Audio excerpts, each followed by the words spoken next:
You've been told that when someone leaves, what you feel is that you miss them. That the ache in your chest means the person themselves is the source of the emptiness. That the reason their name still appears in your mind during quiet moments is because they were the one thing your life truly needed. But if that were completely true, something wouldn't quite make sense. Why does the mind return more to the feeling than to the person? Why do you remember the warmth, the calm, the sense of being understood far more vividly than the real conversations, the flaws, and the ordinary moments that actually made up the relationship? Why does the heart hold on to an atmosphere more than the individual who was inside it? The truth is something most people are never taught. You don't miss them. You miss the feeling. You miss the emotional world your mind created when they were there. The sense of comfort, the quiet relief, the small moments when life felt lighter and more meaningful. For thousands of years, Buddhist thinkers observed the human mind with incredible attention, and they noticed something remarkable about attachment. People rarely cling to individuals themselves. Instead, they cling to the feelings those individuals seem to produce. The peace, the excitement, the emotional safety, the sense that everything in life suddenly made a little more sense. And when the person disappears, the mind quietly assumes the feeling disappeared with them. It begins to believe that happiness lived inside that person, that calm belonged to them, that the warmth you experienced could only exist when they were present. But this belief is an illusion. Feelings do not live inside other people. They arise inside the mind through conditions, memories, expectations, and interpretations. The person was simply one of those conditions that helped the feeling appear. Tonight, as you listen, something subtle may begin to change inside you. The confusion surrounding certain memories may start to soften. The mind may begin to recognize the difference between a person and the emotional atmosphere that surrounded them. And as that understanding slowly grows, something surprising begins to happen. The grip of attachment loosens. The restless replaying of the past begins to quiet down. The heart stops searching for something it believed another person had taken away. Because the moment you see clearly that you don't miss them, you miss the feeling, a new kind of freedom begins to appear. The past loses some of its emotional weight. The longing becomes easier to observe. The mind starts to understand one of the deepest insights in Buddhist wisdom. Feelings move through life the way weather moves through the sky. They appear, they change, and eventually they pass. Tonight we explore this powerful realization, the Buddhist insight that what we believe we lost was never truly the person, but the feeling we associated with them. And once the mind sees this clearly, attachment begins to loosen its hold. A quiet clarity replaces confusion. A calm understanding replaces longing. And slowly, you begin to see the past in a completely different way. You don't miss them. You miss the feeling. Let's begin. Something begins to change the moment a quiet realization appears in the mind.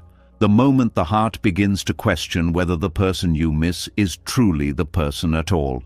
Because when the mind slows down and starts looking more carefully at its own memories, a strange detail begins to reveal itself. The memories are rarely about the person alone. They are about how life felt when that person was present. The warmth of certain evenings, the calm during certain conversations, the sense that the world made a little more sense when they were near. And once this observation becomes clear, another question naturally follows. If what remains inside the mind is mostly a feeling, then what exactly are we holding on to when we say we miss someone?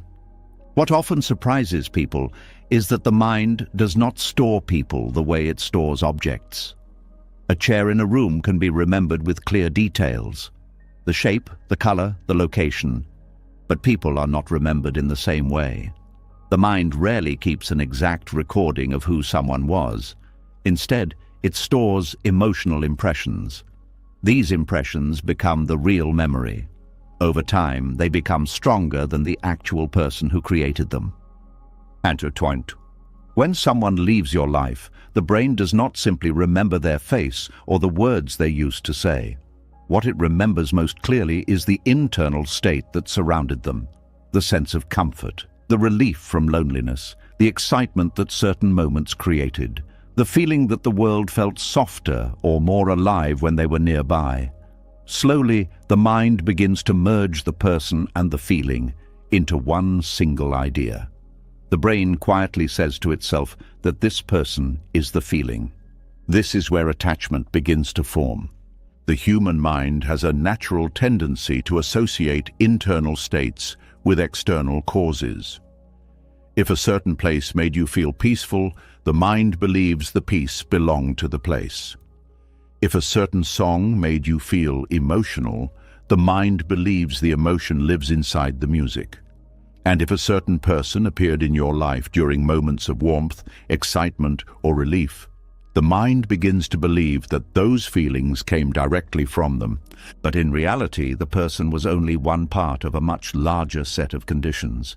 The emotional atmosphere that forms around someone is created by many things working together at the same time. Your expectations, your mood at the time, the environment you were both in, the stage of life you were experiencing. Even the small uncertainties and hopes that existed in your mind during that period. All of these invisible conditions blend together to create what feels like a unique emotional world.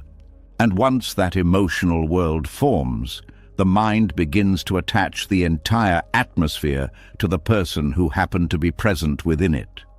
Think about how memory works when you look back on certain relationships.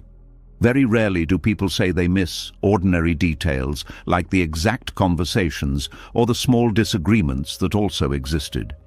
Instead, they talk about a feeling. They say things like life felt lighter back then, things felt simpler. There was a sense of warmth that seems impossible to recreate now. These statements reveal something very important about the way attachment works. What is being remembered is not the person alone. What is being remembered is the emotional environment that surrounded them. The mind creates a kind of emotional climate around certain people. Some individuals appear in your life during moments when you are discovering new things about yourself. Others appear during periods when you feel lonely, and their presence brings relief. Some relationships form when you are young and everything in the world still feels new and full of possibility. When these moments occur, the brain quietly records the emotional climate that existed at that time. Later, when the person is gone, the mind searches for the source of that climate. Because it cannot easily recreate the exact internal conditions that existed back then, it assumes the feeling must have belonged to the person. This is how the confusion between people and emotional atmospheres begins. Buddhist psychology recognized this pattern thousands of years ago. Teachers observed that the mind constantly misidentifies the source of its own experiences. Instead of seeing feelings as events happening inside consciousness, the mind attributes them to objects, people, and situations outside itself. In reality, what we experience around someone is not created by them alone. It is created by the interaction between two minds and the countless mental conditions both individuals bring into the moment. Consider how the same person can create completely different emotional atmospheres depending on the situation. One day, a conversation with them may feel comforting and calm. Another day, the same person may feel distant or confusing. If the feeling truly belonged to them as a permanent quality, it would remain stable, but it does not. The emotional environment shifts constantly. Chat point to class. This instability reveals something important. The feeling was never truly owned by the person. The emotional state arose from a moment that can never be perfectly repeated. However, when the mind looks back at the past, it does not remember every small change in that atmosphere. Instead, it compresses thousands of moments into one simplified emotional summary. That summary becomes the memory of the relationship. Over time, the mind begins to treat this summary as the true reality of what happened. This is why people sometimes say they miss someone even when they know the relationship itself was not always healthy or stable. When the brain reviews the past, it focuses on the emotional peaks rather than the entire story. The atmosphere that existed during the best moments becomes the dominant memory. The mind then begins searching for a way to return to that atmosphere. But there is a problem. The emotional environment that existed during a relationship cannot be recreated simply by bringing the person back into your life. Because the atmosphere was not produced by them alone. It was created by a unique intersection of time, circumstances, and inner psychological states that have already passed. In many cases, the feeling people long for is not even tied directly to the relationship itself. It is connected to who they were during that period of life, their age, their sense of possibility, the stage of personal growth they were experiencing, the uncertainty or excitement that existed at that time. When the mind misses the emotional climate of that period, it attaches the longing to the person who was present during it. This creates the illusion that the person is the missing piece. But what the mind truly misses is the internal state that existed during those moments. Understanding this difference begins to loosen the grip of attachment. When the mind realizes that feelings do not belong to people, something important begins to shift. Instead of searching for emotional relief in the return of someone from the past, the mind starts to observe the conditions that created those feelings in the first place. This observation opens the door to a deeper understanding of how emotional experiences arise. The warmth you felt around someone did not come from them alone. It came from the openness of your own mind during those moments, the curiosity you had about the world, the attention you gave to each experience, the sense of discovery that existed in that period of life. All of these internal conditions combined with the presence of another person to produce the atmosphere you now remember. Once those conditions change, the atmosphere naturally changes as well. This is not something to feel sad about. It is simply the nature of human experience. Every emotional environment is temporary. Every feeling arises from a network of conditions that constantly evolve. Relationships themselves are part of that changing landscape, not the permanent source of the emotions we associate with them. Seeing this clearly allows the mind to separate two things that were previously fused together. The person becomes one element in the memory. The feeling becomes another. When these two elements are no longer confused with each other, attachment begins to soften. You may still appreciate the role someone played in your life. You may still remember moments that were meaningful, but the desperate sense that something essential was taken away begins to dissolve, because the feeling itself was never owned by the other person. It was an experience that arose within your own mind when the right conditions appeared. And if those conditions could arise once, they can arise again in new forms, with new people, in new moments of life. This insight does not erase the past. Instead, it places it in a clearer perspective. 0.21. The emotional atmosphere that once surrounded someone becomes what it truly was. A temporary climate created by countless subtle factors. A moment in time when the mind was open in a particular way and life felt different than it does now. The person may have been part of that atmosphere, but they were never the entire source of it. Understanding this difference is one of the first steps toward freeing the mind from the illusion that happiness lives inside other people. Because when the mind stops confusing individuals with the emotional worlds that formed around them, it begins to see relationships with greater clarity. People enter our lives and participate in certain emotional climates. They share moments, conversations, laughter, and silence. But the feelings themselves arise inside the space of awareness where all experiences appear. Once this becomes visible, something quietly changes in the heart. Instead of chasing the past, the mind begins to observe the present. Instead of longing for a person as the source of a feeling, the mind begins to understand how feelings arise and pass within itself. And from that understanding, a deeper freedom slowly begins to grow. Once the mind begins to see the difference between a person and the emotional atmosphere that formed around them, something subtle starts to loosen. The grip of memory softens. The heart slowly realizes that what it has been holding onto was never entirely inside another human being. A quiet space opens in the mind where a deeper question begins to appear. If the feeling did not truly belong to the person, then where did it come from?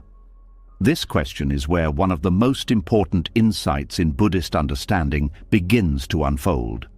Because the moment you start asking where emotions actually arise, the entire way you understand attachment begins to change. There is a strange habit the human mind carries everywhere it goes. Whenever a powerful emotion appears, the mind immediately searches for something outside itself to blame or credit. If happiness appears, the mind points to the person standing nearby. If sadness appears, the mind looks at the situation and declares it the cause. This reaction feels natural because the brain is designed to simplify the complex experiences of life. Instead of examining the many subtle processes happening inside consciousness, it assigns emotions to visible objects and people. This is why someone may say a person makes them happy, or that someone else makes them anxious. The language itself reflects a deeper misunderstanding. The statement suggests that emotions are produced by people in the same way a lamp produces light. But the Buddhist observation of the mind reveals something very different. Feelings do not originate in people, they arise from conditions. A condition is anything that contributes to an experience appearing in the mind. It can be a memory, a belief, a physical sensation, a thought, or even a subtle expectation you are not consciously aware of. All of these factors interact with each other constantly. When they combine in a certain way, an emotion appears. When those conditions change, the emotion disappears. This means that what you feel in the presence of someone is not a direct product of that individual alone. It is the result of countless internal and external conditions meeting in a particular moment. The person may be part of the situation, but they are only one element within a much larger system. Consider how your emotional state can change around the same person depending on your mood that day. There are moments when someone's presence feels comforting and peaceful. At other times, the same person might feel irritating or distant. The individual has not fundamentally changed within those short periods of time. What changed were the internal conditions within your own mind, your level of energy, your expectations, the thoughts you carried into the interaction, the environment surrounding the conversation. Each of these conditions shapes how the mind interprets the moment. From that interpretation, a feeling emerges. The Buddha described this process with remarkable clarity. He explained that feelings arise when the mind comes into contact with something and interprets that contact. The interpretation is not passive. The mind immediately evaluates what it experiences. It silently asks whether something is pleasant, unpleasant, or neutral. This evaluation happens so quickly that most people never notice it. The brain labels experiences automatically. If something feels pleasant, the mind begins to move toward it. If something feels unpleasant, the mind moves away from it.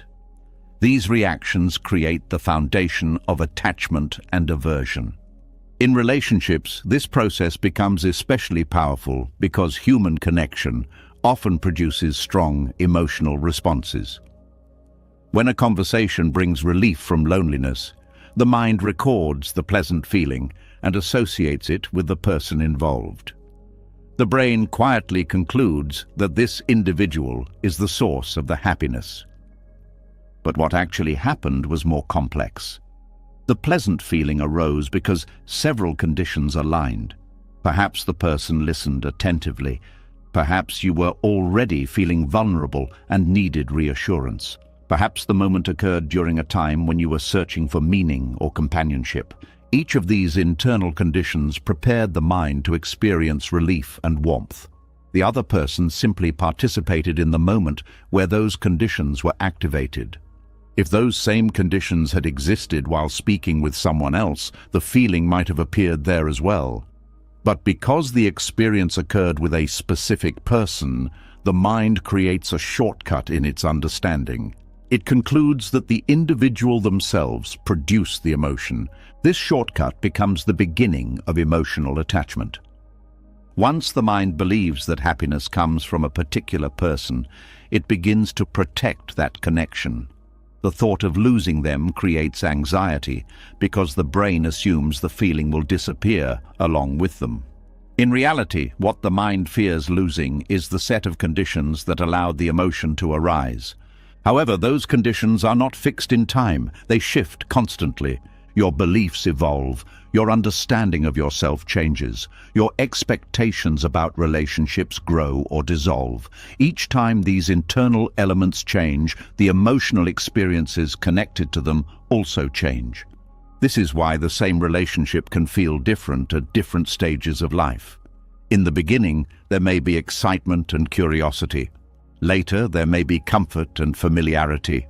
At another point, there may be tension or distance. The person may remain the same, but the conditions shaping your emotional response continue to evolve. Recognizing this movement helps reveal a deeper truth about emotions. Feelings are not stable entities that belong to individuals.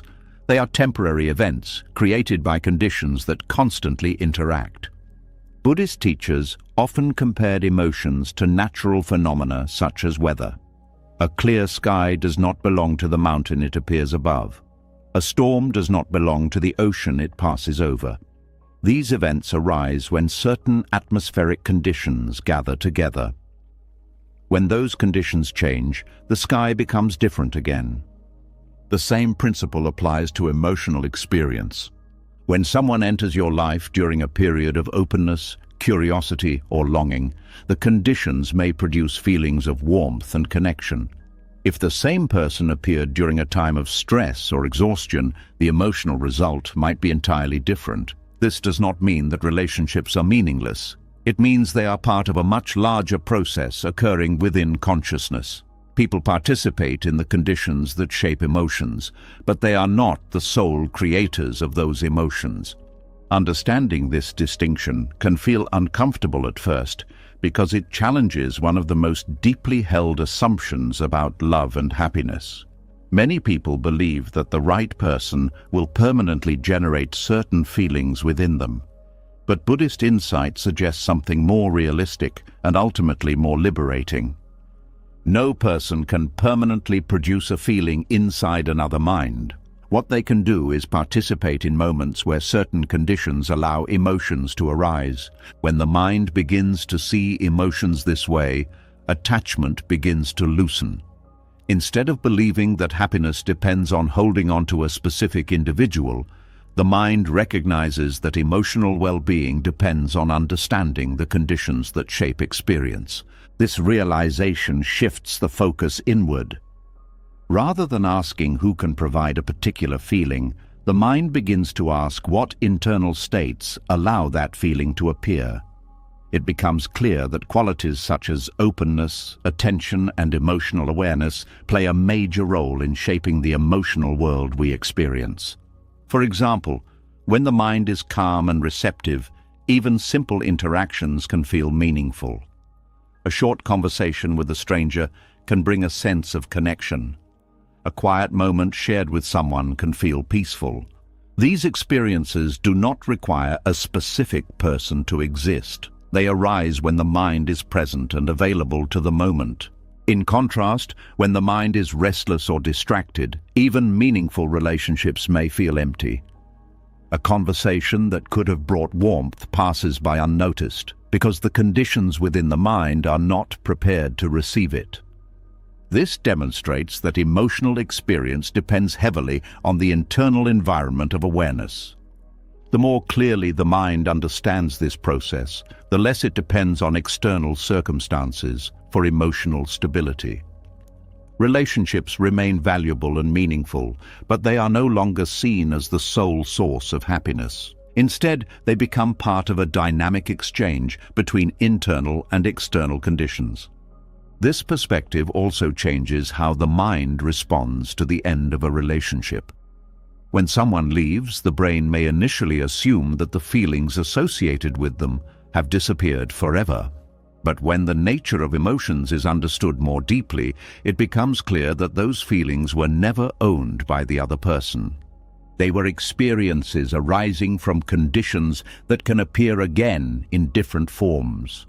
Warmth can arise again when the mind is open to connection. Peace can appear again when the mind becomes still. Excitement can return when curiosity and exploration enter life again. The emotional world is not limited to the presence of one individual. It is shaped by the evolving conditions of consciousness itself. This insight brings a quiet sense of freedom. Instead of clinging to the past in an attempt to preserve certain feelings, the mind begins to observe how emotions naturally rise and fall. There is less pressure to hold on to experiences that cannot remain unchanged. Relationships become appreciated for what they are, rather than treated as permanent sources of emotional security. The mind begins to see people not as containers of happiness, but as participants in moments where certain feelings happen to arise. This shift does not reduce the value of connection. In many ways, it deepens it. When someone is no longer viewed as the sole source of emotional fulfillment, there is less fear surrounding the relationship. The connection becomes more honest and less burdened by expectations. The presence of another person can be enjoyed without believing they must maintain a specific emotional state forever. This understanding also changes the way the mind experiences loss. Grief may still appear because separation naturally affects the emotional landscape of life. But beneath the sadness, there is also clarity. The mind recognizes that what once felt meaningful did not vanish entirely. The emotional capacities that allowed those experiences to occur still exist within awareness. They simply require new conditions to arise again. With time, the heart begins to see that emotional life is not something given by others. It is something constantly unfolding within the mind as different conditions meet. People come and go. Circumstances shift. Thoughts and beliefs evolve. Through all of this movement, emotions continue to appear and dissolve like waves on the surface of awareness. Seeing this process clearly is one of the central insights of Buddhist teaching. Feelings are conditions. They arise from interpretation, perception, and internal states. They are not possessions that belong to another human being. And when this truth becomes deeply understood, attachment slowly transforms into understanding. The mind stops searching for happiness inside another person and begins to observe the living process that creates emotions within itself. From that observation, a quieter and more stable form of freedom begins to grow. As the mind begins to understand that feelings arise from conditions rather than from people themselves, another hidden pattern slowly comes into view. Something deeper has been happening in the background of memory all along. Even when the mind realizes that emotions do not truly belong to another person, it still clings to certain moments as if they were shared possessions. A particular place suddenly feels connected to someone. A song carries the weight of a relationship. A simple memory becomes tied to a person so strongly that separating the two feels almost impossible. This reveals another quiet habit of the human mind, the tendency to give emotional ownership to experiences that were never owned by anyone. A certain silence can fall over the mind when a familiar place suddenly reminds you of someone. A street you once walked together. A cafe where conversations lasted longer than expected. A song that once played in the background while life felt calm and meaningful. In these moments, it may feel as though the memory itself belongs to that person. The mind quietly says that this moment was theirs, that this place was theirs, that the emotional meaning attached to the experience somehow lives inside them. But something important is happening behind the scenes of memory. The mind is creating ownership over experiences that were never owned by anyone. Human consciousness has a natural tendency to organize life by assigning emotional labels to moments. This helps the brain simplify the enormous number of experiences that occur every day. Instead of storing each moment separately, the mind groups them together under emotional categories. When a particular person is present during meaningful experiences, the mind links those emotions directly to them. Over time, this process becomes so automatic that the mind stops recognizing it as an interpretation. The emotional memory begins to feel like an objective truth. A simple walk in the evening becomes remembered as something that belonged to a relationship. A laugh shared during a conversation becomes part of the emotional identity of the other person. Even the mood that existed in that moment becomes attached to them. The mind begins to treat these experiences as shared property. But the truth is more subtle. No one actually owns a moment. Each experience that occurs in life is created by countless conditions interacting at the same time. The physical environment, the emotional state of both individuals, the thoughts present in the mind, the time of day, the stage of life, the expectations carried into the moment. All of these elements contribute to what the experience becomes. When a person happens to be present during such a moment, the mind naturally links the emotional atmosphere to them. But the experience itself was never truly contained within that person. This misunderstanding becomes especially powerful when relationships end, because when the mind has labeled certain memories as belonging to someone, separation feels like losing those moments entirely. A place that once felt warm may suddenly feel empty. A familiar routine may carry a quiet sense of absence. Even the emotional tone of certain memories can begin to feel painful. The mind interprets the loss of the person as the loss of the experiences themselves. But those experiences were never owned by the individual who shared them. They were events that arose within awareness under very specific conditions. The feeling of ownership that the mind creates is a psychological shortcut designed to make life easier to understand. The brain prefers simple explanations. It is easier to believe that someone created a feeling than to examine the complex network of factors that produce the experience. However, this shortcut has consequences. When emotional ownership is assigned to another person, attachment becomes stronger. The mind begins to believe that certain moments of happiness exist only through that individual. When the relationship changes or ends, the mind experiences the shift as a form of emotional theft.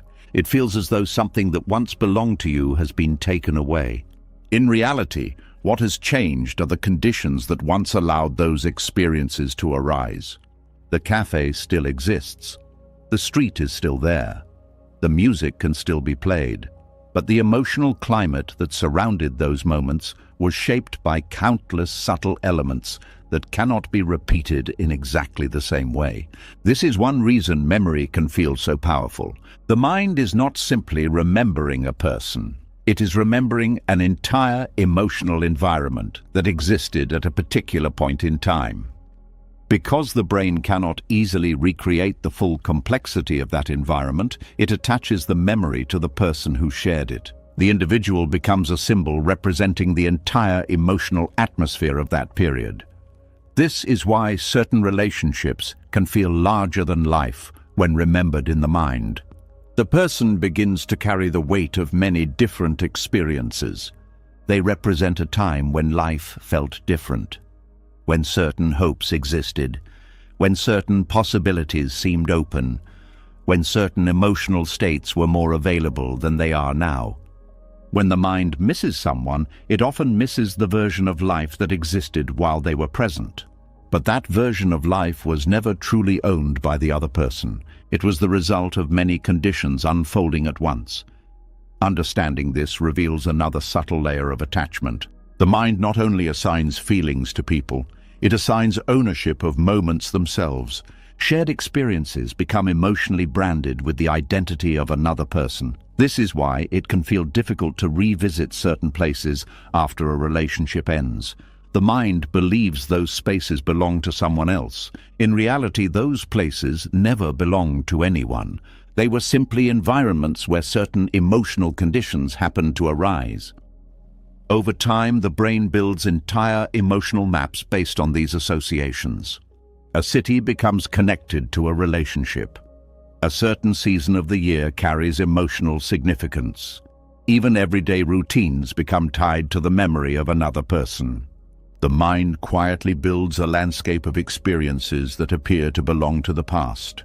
But the deeper truth is that these experiences were never owned by anyone. They were temporary events unfolding in awareness. The emotional meaning attached to them was created within the mind itself. Buddhist insight often encourages people to look carefully at how the mind assigns ownership to experiences, not just to objects or possessions, but to feelings, memories, and moments of life. The mind constantly says, "This is mine. This memory is mine. This happiness belonged to that person. This place belongs to the past." These quiet claims create the structure of attachment. When the mind believes something belongs to someone or to a particular moment in time, it begins to protect that belief. It resists any change that threatens the emotional structure built around the memory. But life is constantly changing. Moments pass. People move in different directions. Emotional climates evolve. The mind experiences this natural movement as loss because it believes the experiences were owned by someone who is now gone. Seeing this process clearly allows the illusion of emotional ownership to soften. A memory can still be meaningful without belonging to someone. A place can still hold beauty without being tied to the past. A moment can still be remembered with warmth without needing to recreate the exact conditions that produced it. When the mind releases the idea that experiences belong to specific individuals, the emotional landscape becomes lighter. Memories become part of life rather than objects that must be protected. Shared experiences become what they truly were, brief intersections of two lives within a much larger flow of time. This understanding does not erase the emotional value of those moments. Instead, it allows them to exist without turning them into sources of attachment. The walk down that street can still be remembered. The conversation in that cafe can still be appreciated. The song can still be played and enjoyed. But the mind no longer treats those experiences as something that was taken away. They were never owned in the first place. They were simply moments that arose and passed, like all experiences do. When this becomes clear, the heart begins to experience memories differently. Instead of feeling that something has been lost, the mind begins to see that the experiences were always temporary events unfolding within life. They were never possessions. They were never property. They were simply moments where certain emotional conditions met for a short time. Understanding this gradually transforms the way attachment operates. The mind no longer builds emotional territories around people and memories. It begins to see experiences as part of a continuous flow rather than as objects that belong to someone. From this perspective, separation does not erase the past. It simply reveals the truth that the past was never owned by anyone. It was a series of moments shared briefly before continuing on their natural path. When the mind stops labeling those moments as belonging to a person, something quietly changes. The feeling of loss begins to soften. Memories remain, but they no longer carry the weight of ownership. They become part of life's unfolding story rather than something that must be held onto. And as this understanding deepens, the mind slowly learns to experience the present moment without assigning it to the past or to another person. Experiences begin to unfold freely again. Moments arise without needing to belong to anyone. And within that freedom, attachment gradually begins to dissolve. As the mind begins to release the belief that moments and memories belong to a person, another deeper assumption slowly starts to reveal itself. Beneath the attachment to shared experiences lies an even stronger belief that most people rarely question. The belief that the feelings inside a relationship should remain the same, that the warmth of the beginning should stay forever, that the emotional atmosphere created between two people should continue without changing. When that expectation quietly lives in the mind, every shift in emotion begins to feel like something is going wrong. But the deeper truth is that relationships were never designed to hold permanent emotional states. A quiet disappointment often appears in people when they look back at relationships that once felt alive and vibrant. At the beginning, there was excitement, curiosity, and the feeling that every conversation carried a spark. Time felt lighter. Simple moments felt meaningful. The mind interpreted those feelings as proof that something stable had been found. Without realizing it, the brain began to expect that emotional atmosphere to continue indefinitely. This expectation forms naturally because the mind prefers stability. Human consciousness constantly searches for patterns that can be predicted and controlled. When something pleasant appears, the mind immediately tries to preserve it. The brain quietly makes a promise to itself that this feeling should stay. But emotions are not designed to stay the same. They are constantly changing responses to shifting conditions. In the early stages of a relationship, the mind is filled with novelty. Everything feels new. Each discovery about the other person activates curiosity. Conversations carry a sense of exploration. Even ordinary activities feel exciting because they are shared with someone whose presence has not yet become familiar. Novelty itself produces powerful emotional energy. The brain releases chemicals that heighten attention and amplify feelings of connection. The mind interprets this heightened emotional state as evidence that something special has appeared. However, novelty cannot last forever. As time passes, familiarity replaces discovery. The mind begins to understand the other person more clearly. The unknown aspects that once created excitement slowly fade. The emotional intensity naturally adjusts as the brain adapts to the presence of the relationship. This shift is often misunderstood. Because the mind remembers the emotional intensity of the beginning, it expects that same intensity to continue. When the feeling changes, the brain interprets the shift as a problem. People may begin to wonder whether something is wrong with the relationship. They may believe the connection has weakened. In reality, what has changed is simply the emotional condition created by novelty. Buddhist teachings often emphasize a principle known as impermanence. Impermanence means that all experiences constantly change. Nothing remains fixed. Every emotional state, every thought, every moment of life moves through a cycle of appearing and disappearing. This principle applies to relationships just as much as it applies to everything else. The warmth that existed in the beginning was a temporary condition created by curiosity and discovery. The calm that appears later is another condition created by familiarity and understanding. Even moments of tension or distance are simply emotional states shaped by changing circumstances. Yet the mind continues to hold on to the expectation that the original feeling should remain. This expectation creates a quiet tension beneath many relationships. Instead of observing emotions as changing experiences, the mind tries to preserve a specific emotional atmosphere. When that atmosphere fades, disappointment arises. The disappointment is not created by the relationship itself. It is created by the expectation of permanence. This expectation becomes stronger because memory does not record emotions in a balanced way. The brain tends to highlight emotionally intense moments while ignoring the gradual transitions between them. When people remember the beginning of a relationship, they often recall the strongest emotional peaks. They remember the excitement of early conversations, the sense of connection, the feeling that something meaningful had appeared in life. What the mind rarely remembers are the countless ordinary moments that followed. The days when emotions were calm and uneventful, the times when the relationship simply existed without dramatic feelings attached to it. Because memory highlights the peaks, the mind begins to believe that those peaks represent the true state of the relationship. Anything less begins to feel like a decline. In reality, emotional intensity was never meant to remain constant. The emotional system of the human brain constantly adjusts to new conditions. This process is known as emotional adaptation. When something new enters life, it creates a strong emotional response. Over time, the mind becomes accustomed to the experience and the intensity naturally decreases.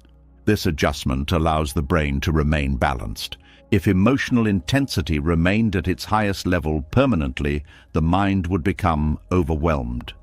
The nervous system is designed to move between different emotional states rather than staying fixed in one. Understanding this movement reveals why relationships often feel different as time passes. What once felt thrilling may later feel calm. What once felt uncertain may become stable. The emotional atmosphere changes because the conditions shaping it continue to evolve. However, the mind often interprets these natural changes as evidence that something has been lost.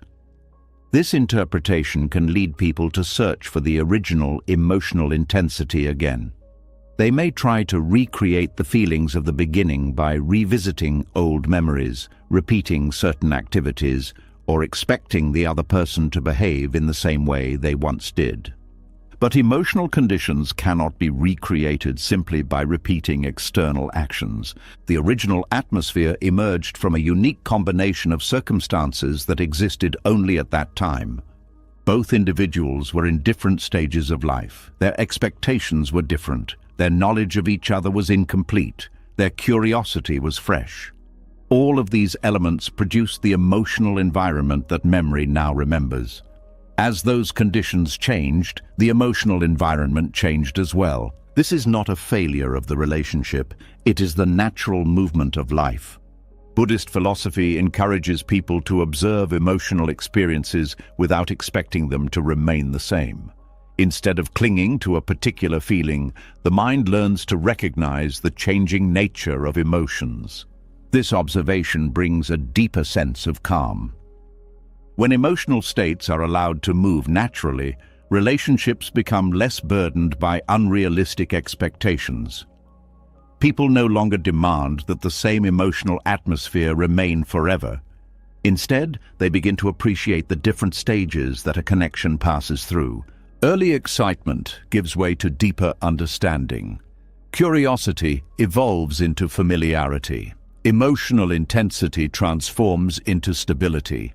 Each stage has its own value, but the mind must release the belief that the earliest stage represents the permanent standard. Another reason people expect emotional permanence is that the mind associates stability with safety. When a feeling of warmth appears, the brain treats it as a form of emotional security. The idea that this feeling might change creates anxiety. To protect itself, the mind begins to believe that the relationship must preserve the feeling exactly as it was. This belief creates pressure on both individuals. The relationship becomes responsible for maintaining a specific emotional experience rather than allowing emotions to arise naturally. When people feel responsible for producing a certain feeling in another person, the connection can become strained. Instead of simply sharing life together, each person begins trying to maintain an emotional standard that cannot realistically remain unchanged. Buddhist teachings encourage a different approach. Rather than trying to control emotions, the mind learns to observe them. Emotions are seen as temporary movements within awareness rather than fixed states that must be protected. This perspective allows relationships to breathe. Instead of demanding that happiness remain constant, people begin to recognize that emotional life moves through many different phases. There will be moments of excitement, moments of calm, moments of uncertainty, moments of distance. Each of these states is part of the living process of connection. None of them represent a permanent identity of the relationship. When this understanding becomes clear, disappointment begins to soften. The mind no longer measures the present moment against the emotional peaks of the past. It sees each stage of the relationship as a natural expression of changing conditions. This shift also changes how people experience the end of relationships. When a relationship ends, the mind often compares the present emptiness to the emotional intensity that once existed. Because it believed that feeling should have remained forever, the mind interprets its disappearance as a loss. But if emotions are understood as temporary conditions, the situation appears differently. The feeling that once existed was always moving. It arose from specific circumstances and eventually passed as those circumstances changed. The relationship did not take the feeling away. The emotional conditions simply evolved. This realization does not remove sadness entirely. Loss can still be painful because relationships shape many parts of life. But the mind no longer believes that something permanent has been destroyed. Instead, it sees that emotional experiences were always temporary. They were never meant to stay fixed. This understanding creates space for acceptance. Rather than fighting the changing nature of emotions, the mind begins to move with them. Relationships are no longer expected to preserve a single emotional state forever. They become living processes shaped by time, growth, and shifting conditions. The warmth of the past can still be appreciated, the calm of the present can still be valued, and the uncertainty of change can be accepted as part of life's natural movement. When the illusion of emotional permanence dissolves, something remarkable happens. Relationships become lighter. They are no longer measured against an impossible standard. Instead of trying to hold on to a feeling that cannot remain unchanged, the mind begins to appreciate each stage of connection as it unfolds. And in that acceptance, a deeper kind of stability begins to appear. Not the stability of frozen emotions, but the stability of understanding. The understanding that every feeling is temporary, and that relationships, like all living things, exist within the gentle rhythm of change. As the mind slowly accepts that emotions inside relationships cannot remain permanently the same, another quiet shift begins to appear in how the past is remembered. When the expectation of emotional permanence fades, the mind often turns backward and begins examining memories with unusual intensity. But something subtle happens during this process. The past that the mind reviews is rarely the past that actually happened. Instead, memory begins to reshape the emotional story of the relationship. Moments that were once ordinary become brighter, warmer, and more meaningful than they originally felt. The mind begins to polish certain memories until they shine in a way they never did when they first occurred. There is a strange transformation that takes place after separation. While the relationship was unfolding in real time, many moments passed quietly without much attention. Some days felt ordinary, some conversations were brief, some experiences were simply part of everyday life. But once the relationship ends, those same moments begin to change in the mind. Memory does not behave like a camera recording events exactly as they occurred. Instead, it behaves more like a storyteller rewriting a narrative over time. The mind quietly edits the emotional tone of past experiences. Certain scenes become brighter, while others fade into the background. This process is not intentional. The brain is designed to organize experiences in a way that helps create meaning. When something important happens in life, the mind begins to reconstruct the past in order to understand it. Separation is one of those moments that triggers reconstruction. When a person leaves or a relationship ends, the brain attempts to make sense of the emotional change. It looks backward and begins gathering memories that appear to explain why the relationship mattered. But in doing so, the mind rarely retrieves the past in a balanced way. Instead, it highlights the moments that carry emotional weight. A simple laugh becomes a symbol of happiness. A quiet evening together becomes evidence of deep connection. Even small gestures that once felt ordinary may begin to carry powerful meaning. This selective focus slowly reshapes the emotional story of the relationship. The mind begins to believe that the past was filled with more emotional intensity than it actually contained. One reason this happens is that memory is strongly influenced by present emotions. When the mind feels loss, it searches for reasons to explain that feeling. It begins to scan the past, looking for moments that justify the current sense of longing. The brain asks itself why this person matters so much. To answer that question, memory gathers scenes that appear meaningful. Moments of warmth are recalled more vividly than moments of frustration. Pleasant conversations become clearer than disagreements that also existed. The emotional story becomes simplified. What remains in memory is not the full relationship, but the emotional highlights. Over time, these highlights form a narrative that feels powerful and convincing. The mind begins to believe that the relationship was defined by those emotional peaks.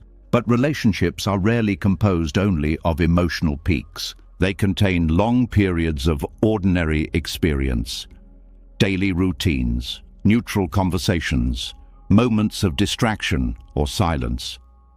These ordinary parts of life rarely remain in memory with the same clarity. Because they do not carry strong emotional intensity, the brain gradually allows them to fade. What remains is a condensed version of the relationship where meaningful moments appear closer together than they actually were. This process makes the past feel richer than it truly was. Psychologists often describe this pattern as emotional editing. The mind becomes a quiet editor that rearranges scenes in order to create a more dramatic narrative. This editing process helps explain why memories of relationships often feel different months or years after they end. During the relationship itself, the mind experienced a wide range of emotions. There were moments of closeness, but also moments of misunderstanding. There were times of excitement, but also periods when the connection felt routine. When memory later reconstructs the story, many of those neutral or difficult moments disappear. The emotional tone becomes smoother and more romanticized. This romanticizing effect strengthens attachment. Because the mind remembers the past as more emotionally perfect than it actually was, the present begins to feel empty by comparison. The brain believes that something extraordinary has been lost. But what has actually been lost is the edited version of the past created by memory. The real relationship contained far more complexity. Another factor that shapes emotional memory is contrast. When a relationship ends, the emotional environment of life changes suddenly. The mind experiences the contrast between past and present very strongly. This contrast amplifies the emotional significance of past moments. For example, a simple evening conversation that once felt pleasant may later appear deeply meaningful when compared to the silence that follows separation. The difference between past connection and present absence creates emotional intensity in memory. The brain interprets this contrast as proof that the relationship contained extraordinary value. But the emotional power of the memory comes largely from comparison. Without the contrast of absence, the moment may have remained just another ordinary evening. Memory also tends to compress time. Events that happened months apart may appear in the mind as if they occurred close together. This compression creates the impression that meaningful moments happened constantly. The mind forgets the spaces between them. When someone looks back on a relationship, they may recall several powerful memories in quick succession. A meaningful conversation, a moment of laughter, a gesture of kindness. Because these memories appear one after another in the mind, the brain assumes that the emotional intensity was continuous. In reality, those moments were scattered across weeks or months of ordinary life. Memory quietly removes the empty spaces between them. This process makes the emotional story feel richer than the lived experience. The brain is not lying when it reconstructs the past this way. It is trying to build a coherent narrative that explains why the relationship mattered. But the narrative it builds is often shaped more by emotional needs than by factual accuracy. Another element that changes memory after separation is the human desire for meaning. People naturally want to believe that significant experiences in their lives served an important purpose. When a relationship ends, the mind begins searching for meaning in the memories that remain. It tries to identify moments that appear symbolic. A particular conversation may begin to represent the entire connection. A certain day may feel like a turning point, even if it seemed ordinary at the time. These symbolic interpretations add emotional depth to the past, but they also exaggerate the significance of certain experiences. The mind begins to weave the memories into a story about what the relationship represented. This story can become more powerful than the relationship itself. Once the story is formed, memory continues to reinforce it. Each time the mind revisits the past, it strengthens the emotional narrative that has already been created. The memories become more vivid, not because they are more accurate, but because they are being repeated. Repetition strengthens emotional impressions. The more often the mind revisits a memory, the more emotionally real it feels. This repetition can make the past feel almost sacred. Moments that once felt ordinary become treasured scenes that the mind returns to again and again. But this repeated revisiting also removes the memory further from its original context. Each time the memory is recalled, the brain subtly alters it. Small emotional details may be added. Certain elements may be emphasized more strongly. Over time, the memory becomes a reconstruction rather than a direct reflection of the past. Understanding this process helps reveal why attachment can feel so powerful after separation. The mind is not simply remembering what happened. It is remembering a refined, emotional version of the past that has been shaped by longing, contrast, and repetition. The past becomes a place where emotions appear more intense and more meaningful than they were during the original experience. Recognizing this pattern allows the mind to see memories with greater clarity. The emotional beauty of certain moments can still be appreciated, but the mind no longer assumes that those moments represented the entire relationship. They become part of a larger story that included many different emotional tones, some warm, some neutral, some difficult. Seeing the full complexity of the past helps restore balance to the present. Instead of comparing current life to a polished version of memory, the mind begins to see both past and present as evolving experiences. Memories remain meaningful, but they no longer carry exaggerated emotional weight. They become part of the natural flow of life, rather than symbols of something that was perfect and cannot return. This shift creates a sense of emotional relief. The mind stops chasing an idealized version of the past. It begins to recognize that what it misses most strongly is often the story it created about the relationship, not the full reality of what was lived. When memory is understood as a storyteller rather than a perfect recorder, attachment begins to soften. The past can be remembered without needing to be glorified. Moments can be appreciated without turning them into evidence of something that should have lasted forever. And slowly the mind begins to release the emotional exaggeration that memory created. What remains is a quieter understanding. The past contained meaningful experiences, but it was never as perfect as memory now suggests. And the present still holds the possibility for new moments that memory has not yet had the chance to reshape. As the mind begins to see how memory quietly reshapes the past, another pattern slowly becomes visible beneath the surface of relationships. The mind does not only rewrite what has already happened, it also begins repeating what it remembers. Emotional history quietly turns into emotional habit. The feelings that once existed in a relationship leave a subtle imprint inside the mind, and without noticing it, the brain begins searching for people who can recreate that same emotional atmosphere again. What appears on the surface as attraction or connection is often something deeper. The mind is not always looking for a new person. Many times it is looking for a familiar feeling. There is a quiet comfort in familiarity that the mind rarely questions. When a certain emotional environment becomes known, the brain begins to treat it as safe territory. Even if the experience contained confusion or difficulty, the familiarity of the emotional pattern can still feel strangely comforting. The mind prefers what it already understands. It knows how to navigate familiar emotional climates, even when those climates were not entirely healthy. This hidden preference shapes the way people choose relationships far more than they realize.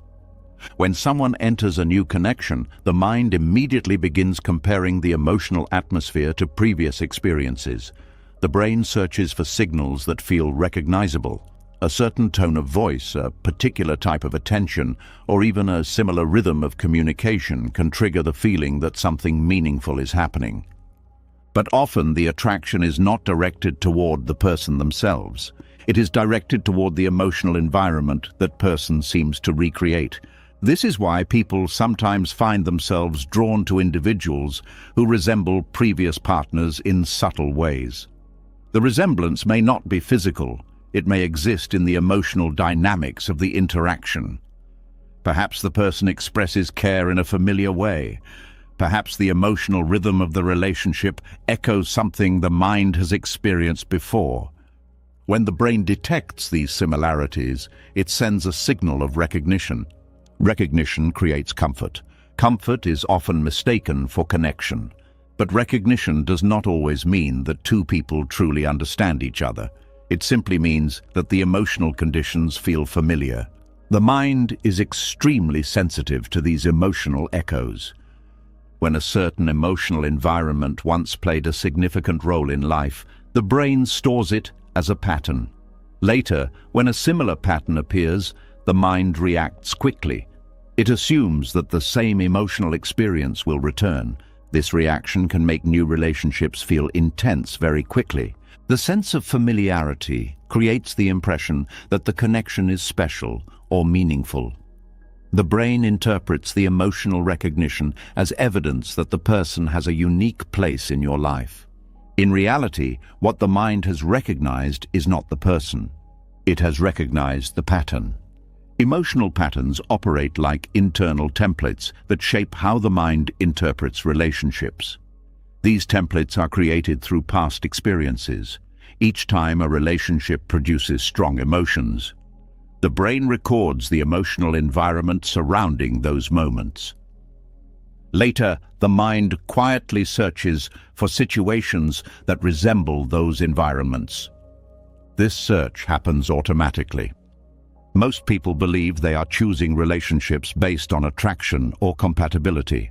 But underneath that conscious choice, the mind is often guided by the desire to recreate familiar emotional states. These emotional states can be positive or negative. Someone who once experienced deep comfort in a relationship may search for people who recreate that sense of calm. Someone who experienced emotional uncertainty may unknowingly seek out relationships that produce the same tension. The brain does not always distinguish between healthy familiarity and unhealthy familiarity. It simply recognizes patterns. If a certain emotional environment once became deeply embedded in memory, the mind may attempt to return to it again and again. This pattern can create cycles in relationships that feel confusing. A person may notice that different partners seem to create similar emotional situations. The names change, the circumstances change, but the emotional dynamics remain surprisingly similar. This repetition is not random. It is the mind attempting to recreate an emotional environment that has become familiar. Buddhist psychology often describes this tendency as a form of unconscious craving. The mind craves emotional experiences that feel known. Even when those experiences were painful, the familiarity provides a sense of psychological stability. The brain feels safer navigating emotions it already understands than exploring completely new emotional territory. This is one reason people sometimes remain attached to certain emotional patterns long after a relationship has ended. The emotional environment itself becomes addictive. Not in the sense of pleasure alone, but in the sense of familiarity. The mind becomes accustomed to a particular rhythm of emotional experience. When that rhythm disappears, the brain begins searching for ways to recreate it. This search can appear as longing for a specific person. But often the deeper longing is for the emotional structure that surrounded the relationship, the sense of being needed, the sense of being understood, the tension of uncertainty, the warmth of reassurance. Each of these emotional elements forms part of the pattern. When the mind meets someone who activates similar elements, it quickly interprets the situation as meaningful. This is why attraction can feel immediate and powerful even when two people barely know each other. The mind is responding to emotional familiarity rather than genuine understanding. Recognizing this pattern can feel unsettling at first. Many people want to believe that relationships are guided purely by conscious choice and emotional authenticity. But the mind carries many hidden influences shaped by past experience. Understanding these influences does not diminish the value of relationships. Instead, it brings clarity to the process by which connections form. When the mind becomes aware of its tendency to recreate emotional environments, it gains the ability to pause and observe its own reactions. Instead of immediately interpreting familiarity as connection, the mind begins to ask deeper questions. Is this attraction coming from genuine understanding, or is the mind recognizing a familiar emotional pattern? This question opens space for greater awareness. The brain begins to see that emotional recognition and genuine connection are not the same thing. True connection grows through understanding, shared values, and mutual awareness. Familiar emotional patterns, on the other hand, often arise from the past. They belong to previous experiences that shape the mind's expectations about relationships. When people unconsciously follow these patterns, they may find themselves repeating emotional stories without realizing it. Each new relationship begins to resemble the last one in subtle ways. The mind believes it is searching for happiness, but it may actually be searching for familiarity. Buddhist teachings encourage observing these patterns without judgment. The goal is not to blame the mind for its habits. The mind developed these patterns as a way to navigate life, but awareness allows the possibility of change. When emotional habits become visible, the mind can begin to step outside them. Instead of automatically moving toward familiar emotional environments, it learns to stay present and observe what is actually happening in the moment. This shift creates space for new kinds of connection to appear. Connections that are not driven by emotional repetition, but by genuine curiosity and understanding. Relationships formed from awareness often feel different. They may not produce the immediate intensity created by emotional familiarity. Instead, they develop gradually. Understanding deepens through conversation and shared experience, rather than through instant emotional recognition. For some people, this slower process can feel unfamiliar. The mind may initially interpret the absence of strong emotional echoes as a lack of connection, but with time, the difference becomes clear. A relationship built on genuine presence does not depend on recreating the past. It grows through new experiences that unfold naturally. Breaking the habit of emotional repetition requires patience. The mind must learn to tolerate unfamiliar emotional environments. Instead of searching for the feelings it already knows, it begins to explore new ways of relating. This exploration can feel uncertain at first, but uncertainty is often the doorway to growth. When the mind stops chasing familiar emotional patterns, it becomes free to experience relationships in a fresh way. Each person becomes an individual rather than a reflection of the past. The emotional environment of the relationship emerges naturally instead of being recreated from memory. This transformation brings a quiet form of freedom. The mind no longer feels compelled to repeat emotional stories. It begins to recognize that genuine connection cannot be forced through familiarity. True connection arises when two people meet without the weight of old emotional patterns guiding their expectations. And as this awareness deepens, the mind gradually releases the habit of recreating emotional dependence. What once felt like attraction driven by destiny becomes visible as a familiar emotional echo. With that recognition, the cycle begins to dissolve. The mind learns that relationships do not need to repeat the past in order to feel meaningful. They can become entirely new experiences unfolding in the present. And within that newness, connection becomes something alive rather than something remembered. As the mind begins to recognize how it unconsciously repeats emotional environments from the past, a deeper layer of the process slowly becomes visible. Beneath the patterns of attraction, beneath the memories that shape expectations, there exists an even more immediate event happening inside the mind every moment.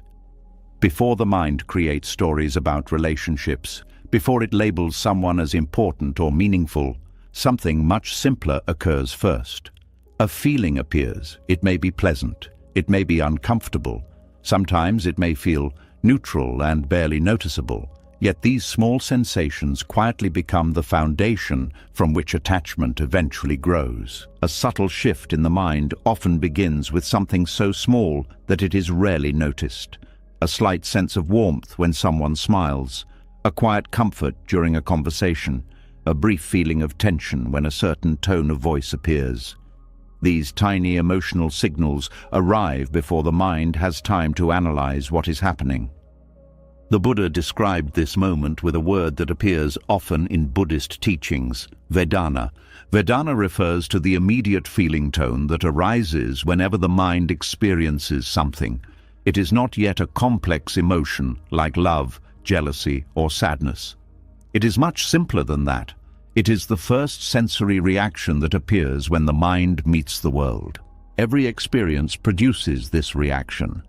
When the mind hears a sound, sees a face, remembers a thought, or senses a physical touch, the brain immediately produces a feeling tone. This tone falls into three basic categories.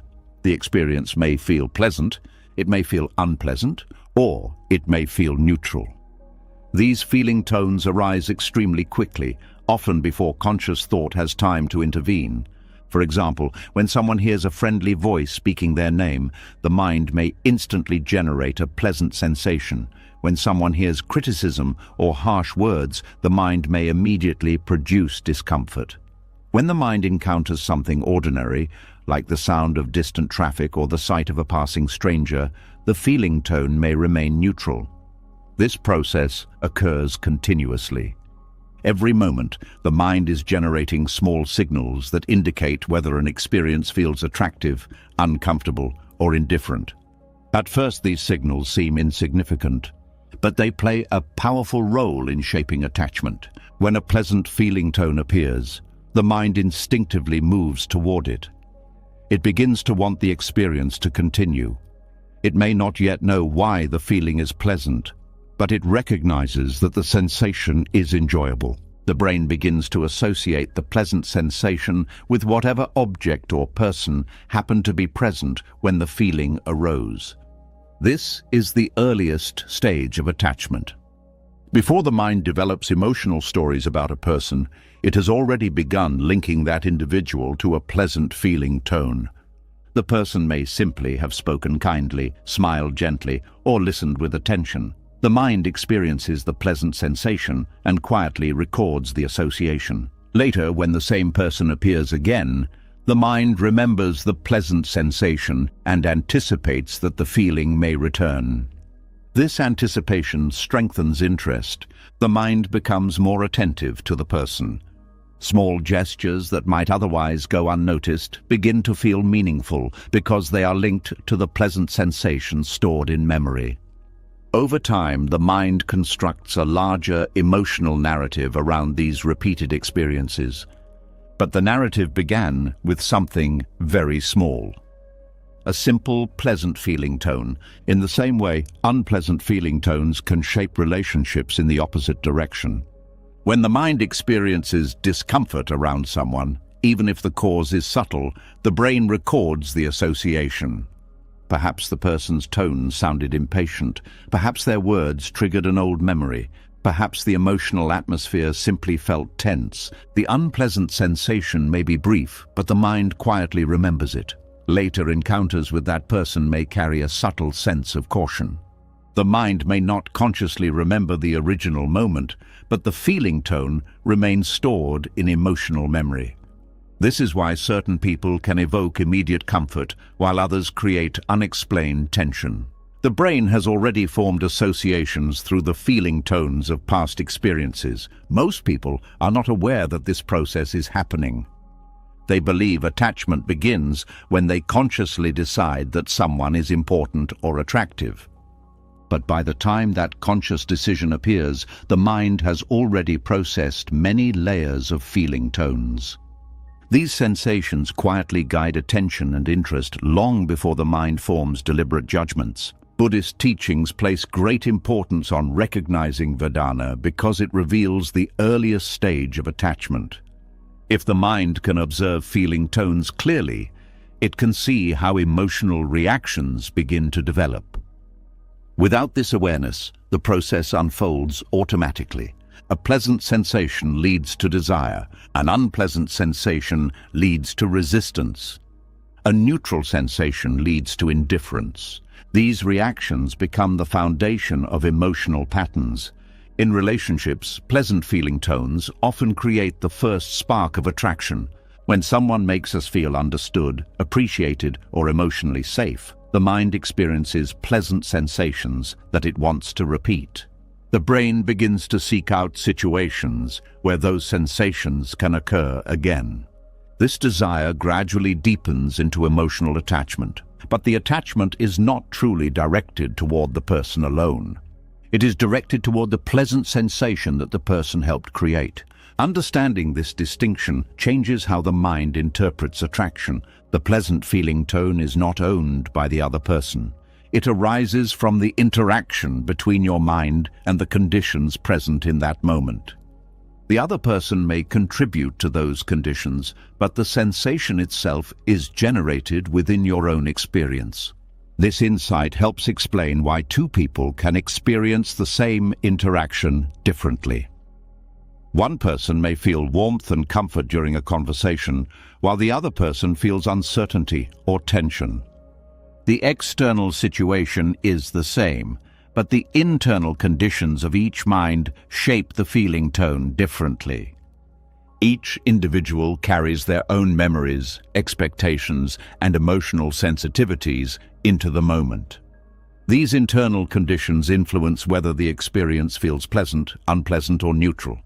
Because feeling tones arise so quickly, the mind rarely pauses to examine them. It simply reacts. Pleasant sensations lead to craving. Unpleasant sensations lead to avoidance. Neutral sensations lead to disinterest. These reactions happen again and again throughout daily life. In relationships, the repeated experience of pleasant feeling tones can gradually build the sense that someone is essential to emotional happiness. The mind begins to believe that the person is the source of the good feelings. But Buddhist insight reminds us that the person is not the true source. The sensation arises within the mind through the meeting of many conditions. The person's behavior, your emotional openness, the context of the moment, and countless subtle influences all combine to create the experience. When those conditions change, the feeling tone changes as well. This is why relationships can feel different over time. The pleasant sensations that once appeared frequently may become less intense as circumstances evolve. The mind may interpret this change as a loss of connection, but the deeper reality is simply that the conditions generating the feeling tone have shifted.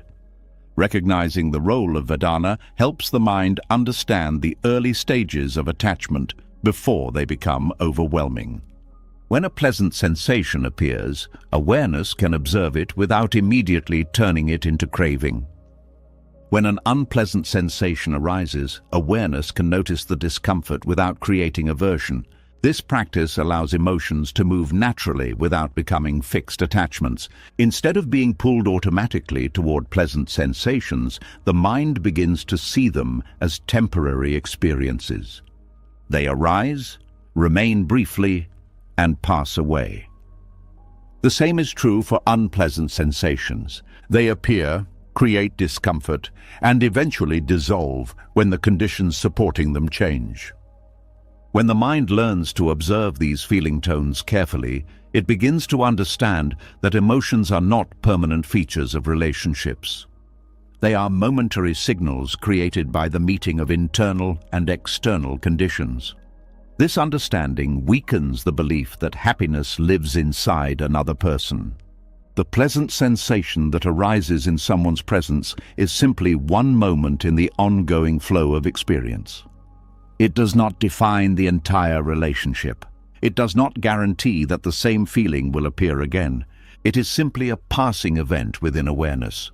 As the mind becomes more attentive to these subtle sensations, the process of attachment becomes easier to recognize. The moment a pleasant feeling appears, the mind can observe the urge to hold on to it. The moment discomfort appears, the mind can notice the impulse to push it away. This awareness interrupts the automatic chain that usually leads from sensation to attachment. Instead of being carried forward by craving or resistance, the mind begins to rest in observation.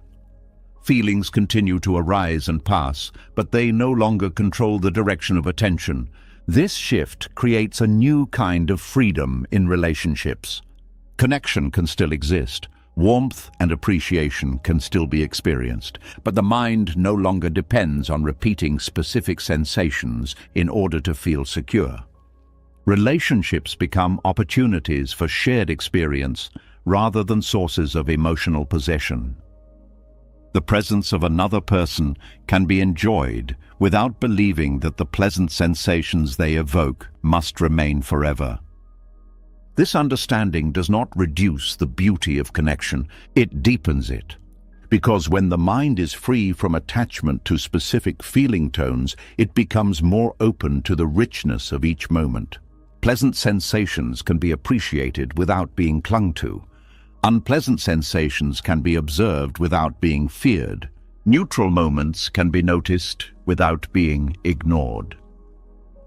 Each experience becomes part of a continuous flow rather than a fixed emotional state that must be preserved. In this way, the teaching of Vedana reveals the earliest stage of attachment. By understanding how feeling tones arise, the mind begins to see the very first step that leads toward emotional dependence. And when that step becomes visible, the possibility of freedom appears. The mind learns that feelings arise before attachment forms. And with awareness, attachment does not need to follow. As the mind begins to see how pleasant, unpleasant, and neutral sensations quietly shape the early stages of attachment, another layer of understanding starts to appear. If attachment begins with simple feeling tones, then something deeper must happen before the mind calls it love. Because what people often describe as love does not always begin with deep understanding or shared values. Sometimes it begins with a simple emotional shift, a moment when the presence of someone seems to calm the noise inside the mind. That quiet relief can feel powerful. It can feel meaningful, and slowly, without realizing it, the mind begins to interpret that relief as love.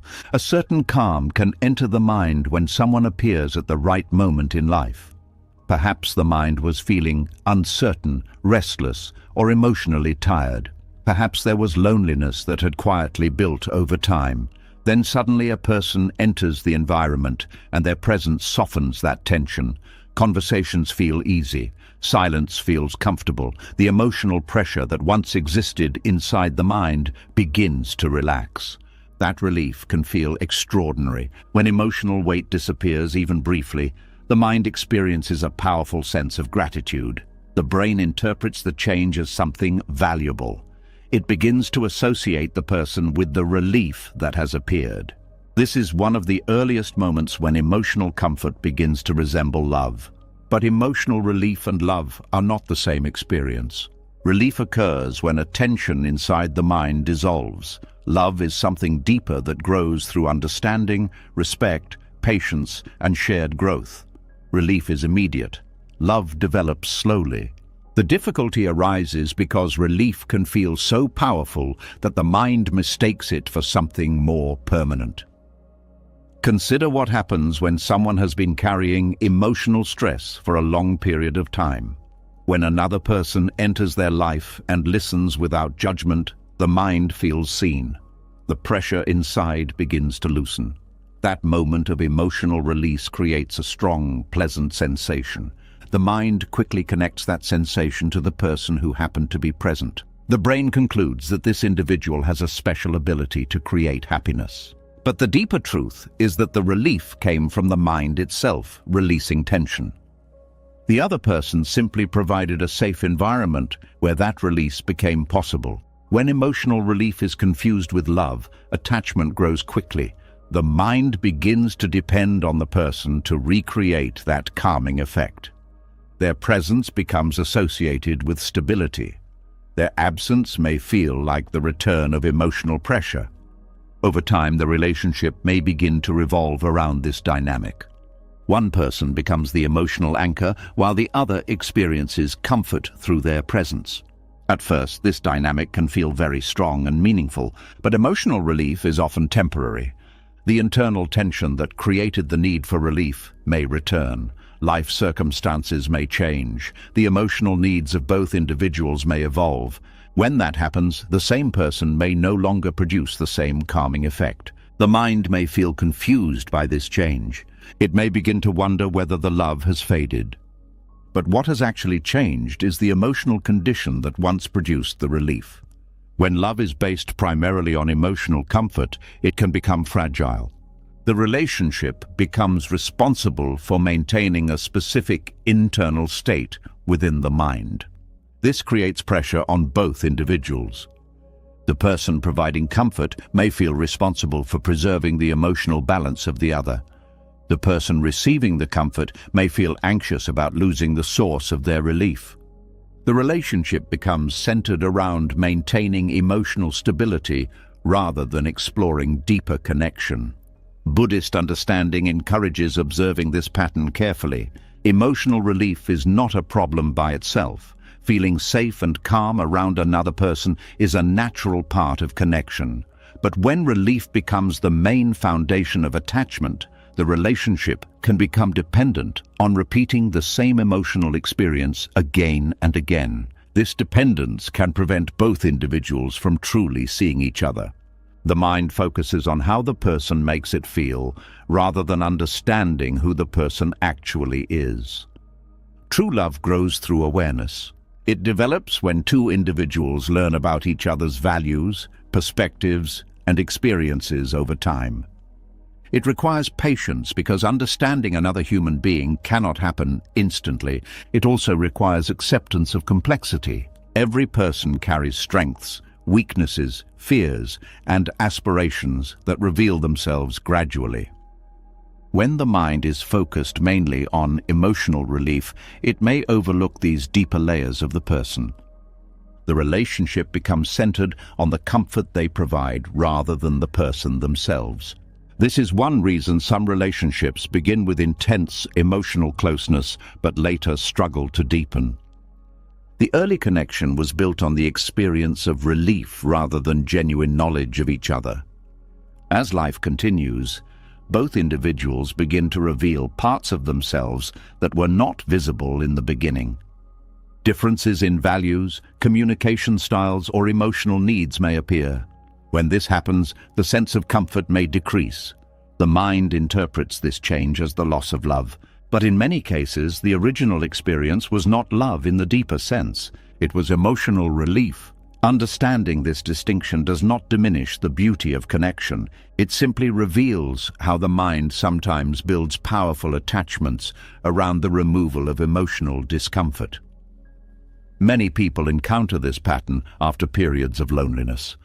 When someone finally provides companionship and attention, the mind feels a sudden shift from isolation to connection. That shift produces a powerful, pleasant sensation. Because the change feels dramatic, the mind assumes the relationship must be deeply meaningful. But the emotional intensity came from the contrast between loneliness and companionship. The person did not create the entire emotional experience. They participated in a moment when emotional conditions changed. Buddhist teachings encourage recognizing how emotional relief arises. When tension dissolves, the mind feels peace. But the peace was always possible within the mind itself. The other person helped create the conditions where that peace appeared. Recognizing this allows the mind to appreciate connection without becoming dependent on it. Love becomes less about receiving emotional stability and more about sharing life with another human being. Two individuals support each other, but neither becomes the sole source of emotional balance. When love grows in this way, it becomes more resilient. The relationship is not threatened by every change in emotional atmosphere. Moments of tension can occur without destroying the sense of connection. Periods of calm can appear naturally rather than being demanded. The bond becomes rooted in understanding rather than relief alone. Another difference between love and emotional relief lies in how each responds to change. Emotional relief seeks stability above all else. The mind wants the comforting feeling to remain exactly as it was. Love, on the other hand, recognizes that both people will continue to grow and evolve. The relationship adapts as each individual develops. Love allows space for change. Relief tries to prevent it. This distinction becomes especially important over time. Life inevitably brings new experiences that shape who people become. If a relationship depends entirely on maintaining the same emotional comfort that existed at the beginning, it may struggle to adapt. But when connection is rooted in genuine understanding, the relationship can grow alongside both individuals. Another sign of the difference between relief and love appears in how the mind responds to absence. When attachment is based on emotional comfort, separation often produces anxiety. The mind worries that the emotional stability provided by the other person will disappear. But when love grows from understanding, absence does not erase the connection. Trust and respect continue even when the person is not present. The relationship becomes less about immediate emotional regulation and more about shared meaning. This does not mean that love eliminates the desire for closeness, but the desire becomes less dependent on maintaining a specific emotional state. The presence of the other person is valued for who they are, not only for how they make the mind feel. Recognizing this difference can transform how the mind approaches relationships. Instead of asking who provides the most comfort, the mind begins asking deeper questions. Who truly understands my values? Who shares a vision of life that resonates with mine? Who encourages growth rather than simply calming my fears? These questions lead the mind toward relationships built on genuine connection. Emotional relief may still appear within those relationships. Comfort and safety are natural parts of human bonding, but they are no longer mistaken for the entire meaning of love. They become one element among many within a deeper connection. As awareness grows, the mind begins to see that emotional comfort is only the beginning of understanding another person. The quiet peace someone brings into your life can be appreciated, but love becomes something larger than that peace alone. It becomes the willingness to see another person clearly, to understand their strengths and vulnerabilities, to support their growth while continuing your own. And when this understanding develops, the relationship no longer depends solely on the feeling of relief. It becomes a shared journey shaped by awareness, patience, and mutual respect. In that space, love no longer needs to be confused with the temporary comfort that first brought two people together. As the mind begins to recognize the difference between loving a person and loving the emotional relief they provide, another subtle discovery begins to emerge. Emotional comfort does not only influence how we see others, it also quietly shapes how we see ourselves. When certain feelings repeatedly appear in the presence of someone, the mind slowly begins to connect those emotions with personal identity. The feeling no longer seems like a temporary experience passing through the mind. It starts to feel like part of who we are. And when that emotional environment changes, the loss can feel deeper than expected because the mind believes something about the self has disappeared. A quiet transformation often begins without anyone noticing it. In the early stages of a relationship, certain emotions begin appearing more frequently. Perhaps someone begins to feel calmer when they are around a particular person. Perhaps confidence grows during conversations with them. Perhaps a sense of belonging appears that had been missing for a long time. These emotional shifts feel natural at first. They appear like pleasant experiences happening within the flow of life. But over time, the mind begins to interpret these emotions differently. Instead of seeing them as temporary states, the mind begins attaching them to identity. A person may start thinking of themselves as happier when they are with someone. They may believe they are more confident, more relaxed, or more alive because of that connection. Slowly, the emotional environment created within the relationship becomes woven into the story the mind tells about itself. The mind begins to form statements that shape identity. Life feels complete when I am with them. I feel like myself when they are here. I become a better version of who I am because of them. At first, these thoughts may appear romantic or meaningful. They reflect appreciation for how someone influences emotional life. But beneath these thoughts, something deeper is happening. The mind is merging temporary emotional states with the sense of self. This merging creates a powerful form of attachment. When emotions become part of identity, the mind begins protecting the relationship not only because of affection, but because it believes the connection defines who it is. If the relationship changes, the mind fears losing a part of itself. This is why separation can sometimes feel like an identity crisis. The mind is not only grieving the absence of another person, it is struggling to understand who it is without the emotional environment that relationship created. A person who once felt confident within the relationship may suddenly feel uncertain. Someone who felt calm may experience anxiety again. The mind interprets these changes as evidence that something essential has been taken away. But the deeper truth is that the emotional states were never permanent parts of identity. They were temporary experiences arising under specific conditions. The relationship created an environment where certain emotions appeared more frequently. When the environment changed, the emotional pattern changed as well. Yet the mind had already connected those emotions to the idea of self. This connection between emotional states and identity begins very early in human life. From childhood, the mind learns to interpret emotional experiences as reflections of who we are. If someone receives encouragement and warmth from others, the mind may develop the belief that it is worthy or valued.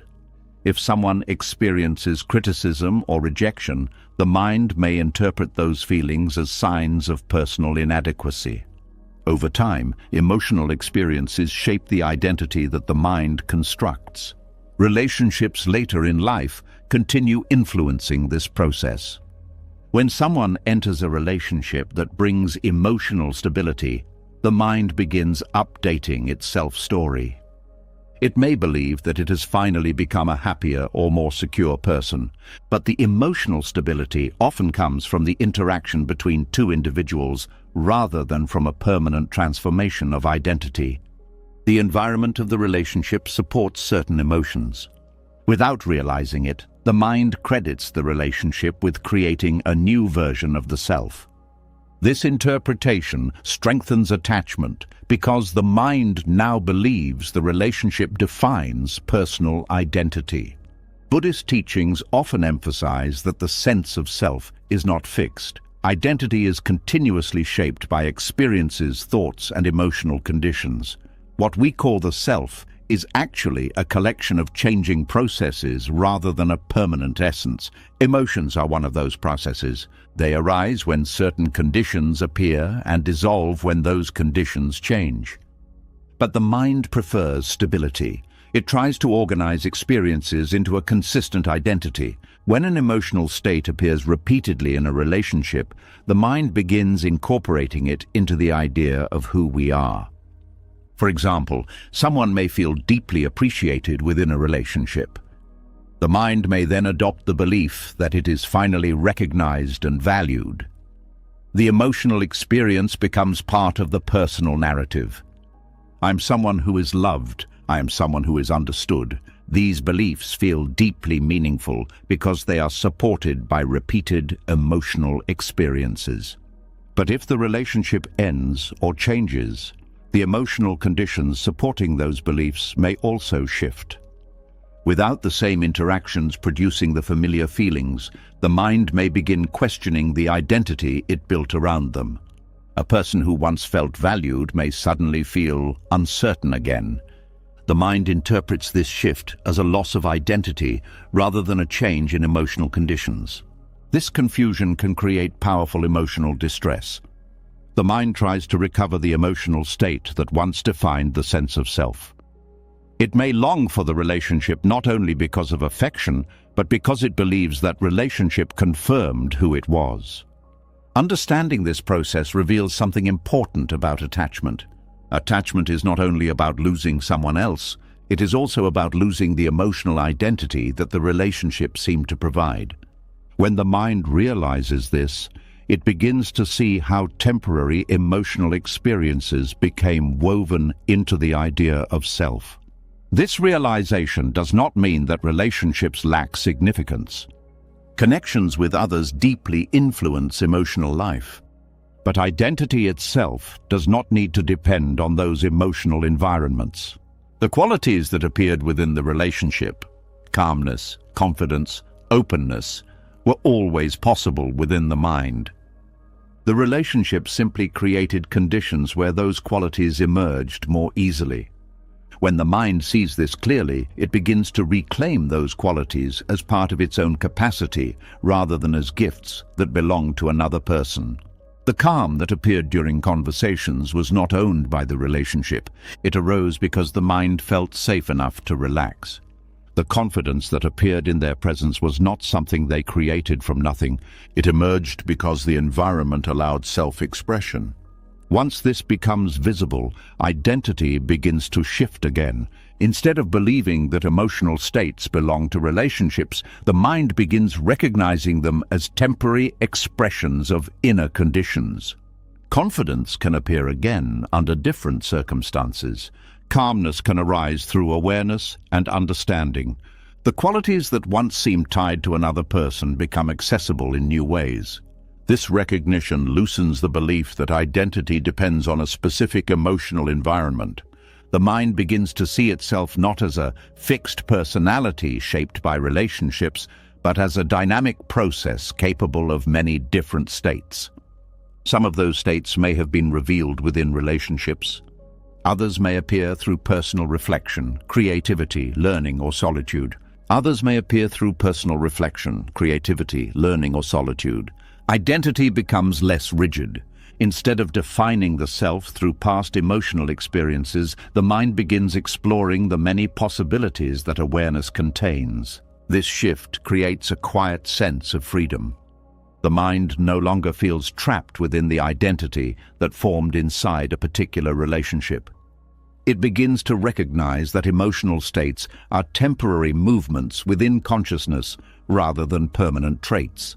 The calm person, the joyful person, the confident person, and the uncertain person are all expressions that can appear under different conditions.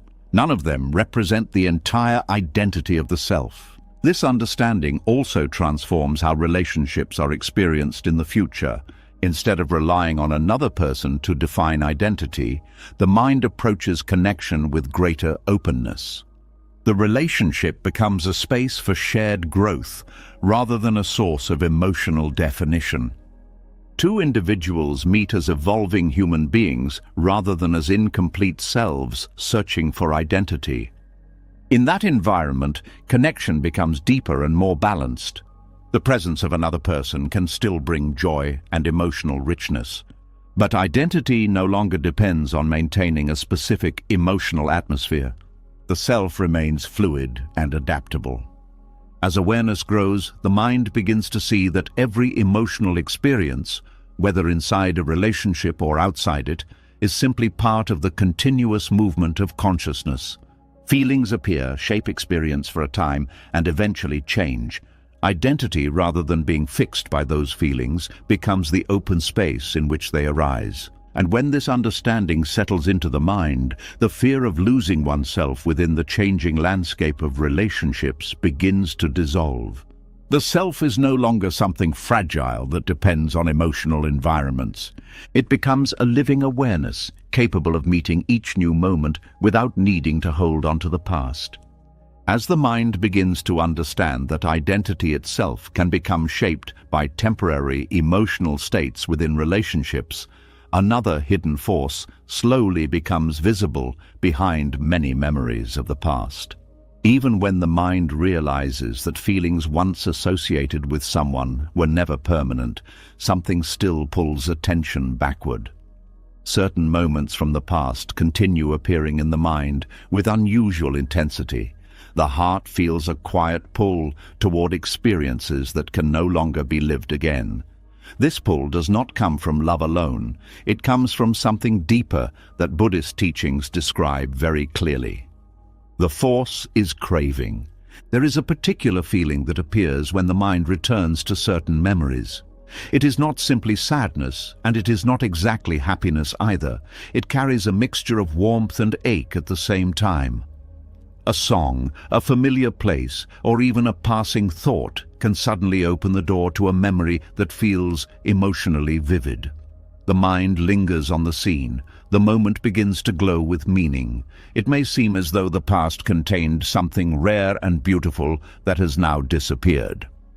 This emotional experience is often described as romantic nostalgia, but beneath nostalgia lies a powerful psychological process. The mind is craving the return of a feeling that once existed. Craving is one of the central ideas in Buddhist understanding of the mind. It refers to the tendency of consciousness to grasp at pleasant experiences and wish they would continue forever. When the mind experiences something enjoyable, it naturally tries to hold on to that experience. It wants the feeling to stay exactly as it was, but life does not operate according to that desire. Experiences pass, moments change, emotions shift with time. When the pleasant experience disappears, the mind begins searching for ways to bring it back. Sometimes this search happens in the present, through new experiences, but often the mind turns to memory instead.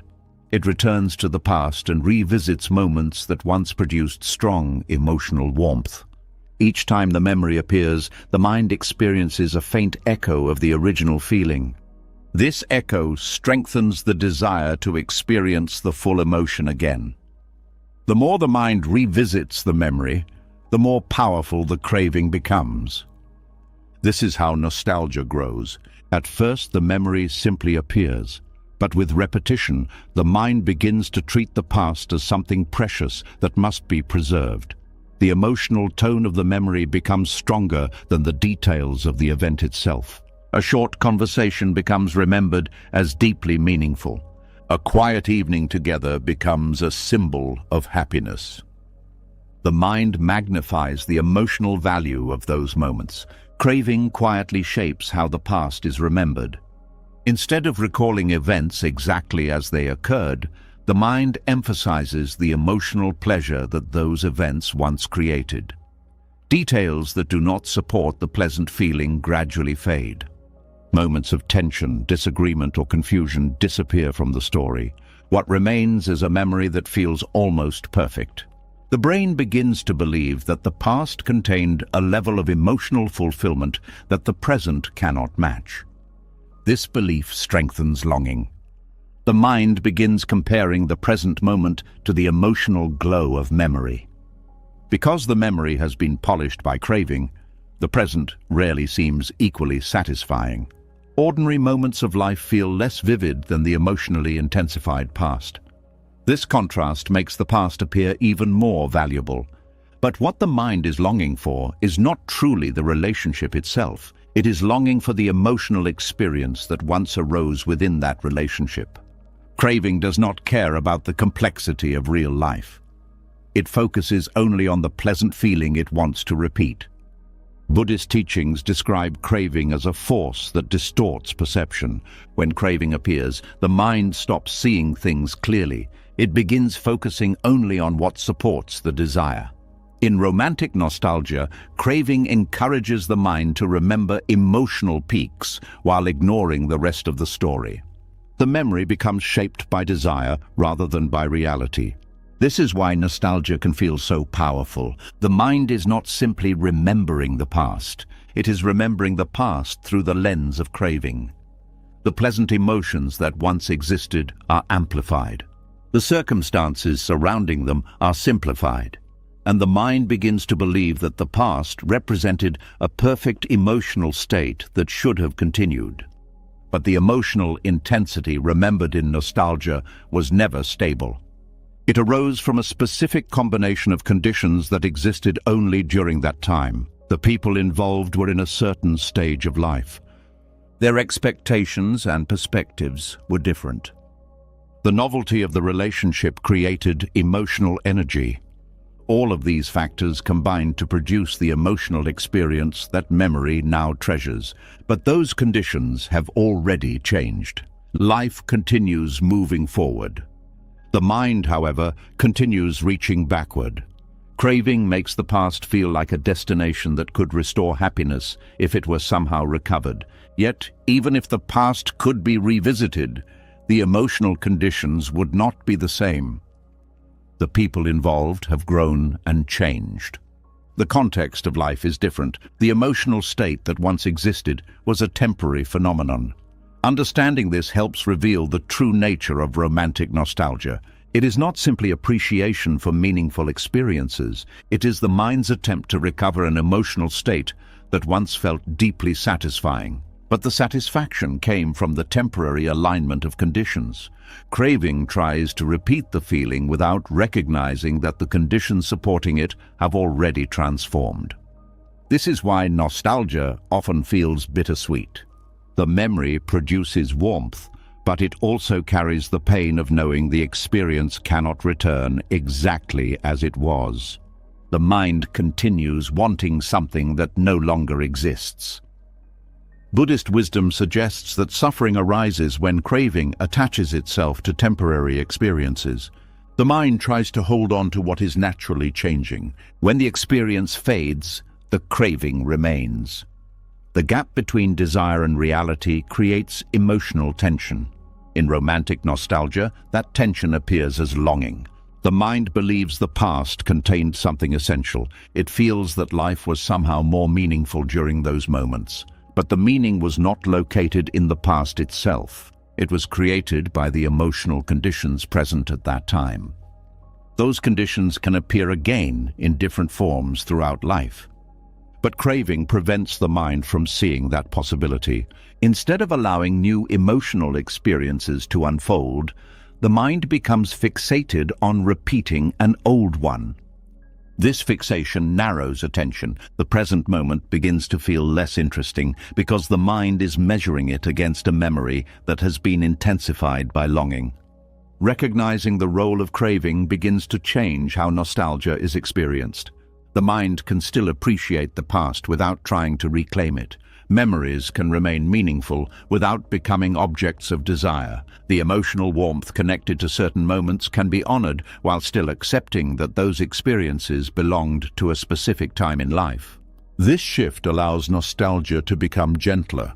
Instead of pulling the mind backward with longing, memories become quiet reminders of how emotional experiences arise and pass. The past becomes a teacher rather than a destination. It shows how powerful emotions once appeared under certain conditions, but it also reveals that those emotions were never permanent. They arose naturally and eventually dissolved. Understanding this helps the mind release its grip on craving. Instead of searching for lost feelings, awareness begins to observe how emotional experiences appear in the present. New connections can bring warmth. New conversations can produce joy. New moments of understanding can create meaning. When craving loosens its hold on memory, the mind becomes more open to the richness of the present. The emotional beauty of life is no longer limited to what happened before. It begins unfolding again in unexpected ways. And the past, rather than being a source of longing, becomes part of a larger story of changing experiences. Each memory remains valuable, but it no longer controls the direction of the heart. The mind begins to understand that what it truly longed for was not the past itself. It was the feeling that once passed through it. And feelings, like all experiences, are always moving. They appear, they fade, and new ones quietly arise when the mind is ready to meet them. As the mind slowly begins to understand how craving turns memories into powerful emotional magnets, another pattern quietly begins to reveal itself. Even when someone believes they have moved on from the past, there are certain moments when old attachments suddenly return with surprising force. The mind may have spent weeks or even months feeling calm, yet one quiet evening can reopen emotional doors that seemed long closed. This return of memory is not random. It often appears during a very specific emotional condition. When the mind feels empty, when silence becomes heavy, and when loneliness begins to expand, the past can rise again, as if it were offering comfort. A certain quiet can fall over life when the mind begins to feel emotionally alone. Conversations become fewer. The familiar presence of someone who once shared daily experiences is no longer there. Ordinary routines continue, yet something inside the emotional landscape feels unfinished. In these moments, the mind begins searching for relief from the emptiness it feels. But the search rarely begins in the present. Instead, the mind turns backward. Old memories begin to surface with unusual clarity. The face of someone once loved appears in thought. Past conversations begin replaying in quiet detail. Small moments that once seemed insignificant now carry emotional warmth. It can feel as though the mind is remembering something meaningful that should not have been lost. But beneath this process lies something deeper than simple remembrance. Loneliness is activating the mind's search for emotional comfort. The brain is designed to move away from emotional pain whenever possible. When a feeling of emptiness appears, the mind naturally begins looking for experiences that once produced relief. Because the past already contains memories of emotional comfort, the brain returns there first. In other words, loneliness can act like a signal that awakens old attachments. The mind remembers the last place where emotional warmth was experienced. This does not necessarily mean that the relationship itself was perfect or even healthy. It simply means that the mind remembers the emotional relief that appeared in that environment. When loneliness appears, the brain treats past relationships like emotional refuges. The mind begins to imagine that reconnecting with that person would restore the warmth that is currently missing. But this reaction is not truly about the person. It is about the desire to escape the discomfort of emotional emptiness. Loneliness changes the way the mind interprets memory. When someone feels emotionally full and connected to life, memories of past relationships may appear occasionally without strong emotional intensity. They are simply part of the story of life. But when loneliness enters the mind, those same memories become emotionally amplified. The brain begins to search the past for moments that contain warmth, companionship, and understanding. Because the mind is currently lacking those experiences, the contrast between past and present makes the memories feel especially powerful. This contrast creates the illusion that the past contained something irreplaceable. But what the mind is truly noticing is the difference between emotional fullness and emotional emptiness. The past feels warm because the present feels quiet. If the emotional environment of the present were filled with connection and engagement, those same memories would not appear as intensely. This is why loneliness can revive attachments that seem to have disappeared. The mind is not necessarily longing for the relationship itself. It is longing for the emotional relief that the relationship once provided. Understanding this pattern helps explain why certain thoughts appear during quiet moments. A person may suddenly wonder what their former partner is doing. They may feel tempted to revisit old messages or photographs. They may imagine how life might feel if the relationship had continued. These thoughts are not always expressions of love. Often, they are expressions of emotional hunger. The mind senses a lack of connection and searches for the nearest memory that once satisfied that need. Because the memory is familiar, it feels like the most obvious solution. But the emotional warmth remembered from the past was created by conditions that existed at that time. The presence of the person was only one part of those conditions. The stage of life, the emotional openness of both individuals, and the circumstances surrounding the relationship all contributed to the atmosphere that once existed. Loneliness simplifies that story. The mind focuses only on the presence of the person and assumes they were the source of the comfort. This simplification strengthens attachment. The mind begins to believe that reconnecting with the past would solve the emotional emptiness of the present. But loneliness itself is not always caused by the absence of a specific person. It often arises from a deeper lack of emotional engagement with life. When daily routines become repetitive, when meaningful conversation becomes rare, or when the mind spends long periods without emotional stimulation, the feeling of isolation grows stronger. The brain interprets this isolation as a problem that must be solved. Because past relationships once reduced that feeling, the mind treats them as potential solutions. This process can lead people to reach out to former partners or to dwell heavily on memories. But the relief that the mind hopes to recover may not return in the same way. The emotional conditions that existed during the original relationship have changed. Even if two people reconnect, the emotional environment will not be identical to what it once was. This is why reconnecting with the past sometimes produces confusion rather than comfort. The mind expects the emotional warmth of memory, but the reality of the present moment is different. The person has grown, life circumstances have changed. The emotional atmosphere that once existed cannot simply be recreated. Understanding this helps the mind respond to loneliness more wisely. Instead of treating past relationships as the only source of emotional comfort, the mind begins to examine the deeper need that loneliness reveals.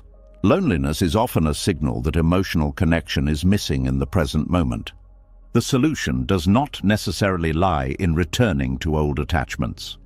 It lies in creating new conditions that allow emotional warmth to appear again. Connection can arise in many forms. Meaningful conversations with friends, creative activities, learning new perspectives, and engaging with life in a deeper way can all reduce the sense of isolation. When the mind becomes emotionally engaged with the present, the intensity of past attachments begins to soften. Memories still exist, but they no longer appear as urgent solutions to emotional discomfort. They return to their natural place as parts of the past rather than imagined refuges. Buddhist teachings often encourage observing loneliness with curiosity rather than fear. Instead of immediately trying to escape the feeling, the mind can examine what the experience reveals. Loneliness often carries information about emotional needs that have not been met. The mind may be seeking understanding, companionship, or meaningful conversation. When these needs are acknowledged, new forms of connection can begin to appear. The past no longer needs to carry the entire weight of emotional comfort. Life in the present becomes capable of producing new warmth. This shift changes how the mind experiences memories. Instead of feeling pulled backward by longing, the mind can appreciate past relationships as experiences that once contributed to emotional growth.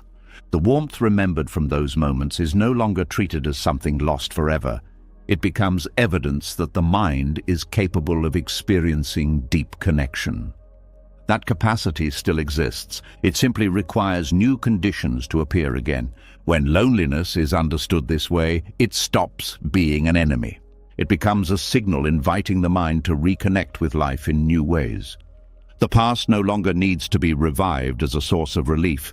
Instead, the mind becomes open to the possibility that emotional warmth can arise again through new experiences, new conversations, and new forms of understanding. And as this awareness deepens, the power of old attachments gradually fades. Memories remain, but they no longer appear as solutions to emotional emptiness.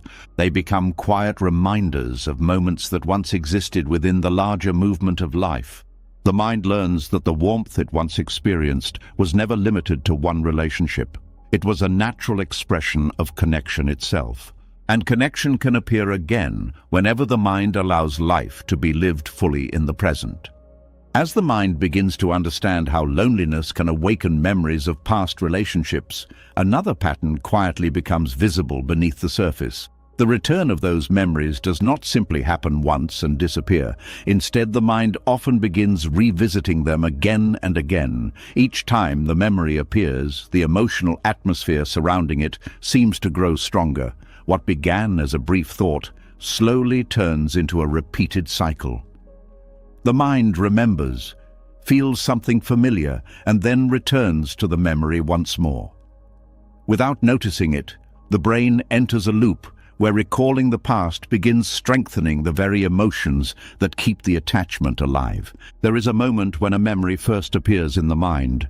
It may arrive suddenly during a quiet walk, during a song that once carried meaning, or during an ordinary pause in the day when thoughts drift toward the past. At first, the memory may feel gentle and harmless. A face appears in the mind. A moment of laughter or conversation quietly surfaces.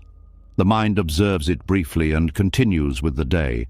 But sometimes the emotional tone connected to that memory is strong enough to capture attention. The mind begins examining the memory more closely. What exactly happened during that moment? What was said? How did it feel?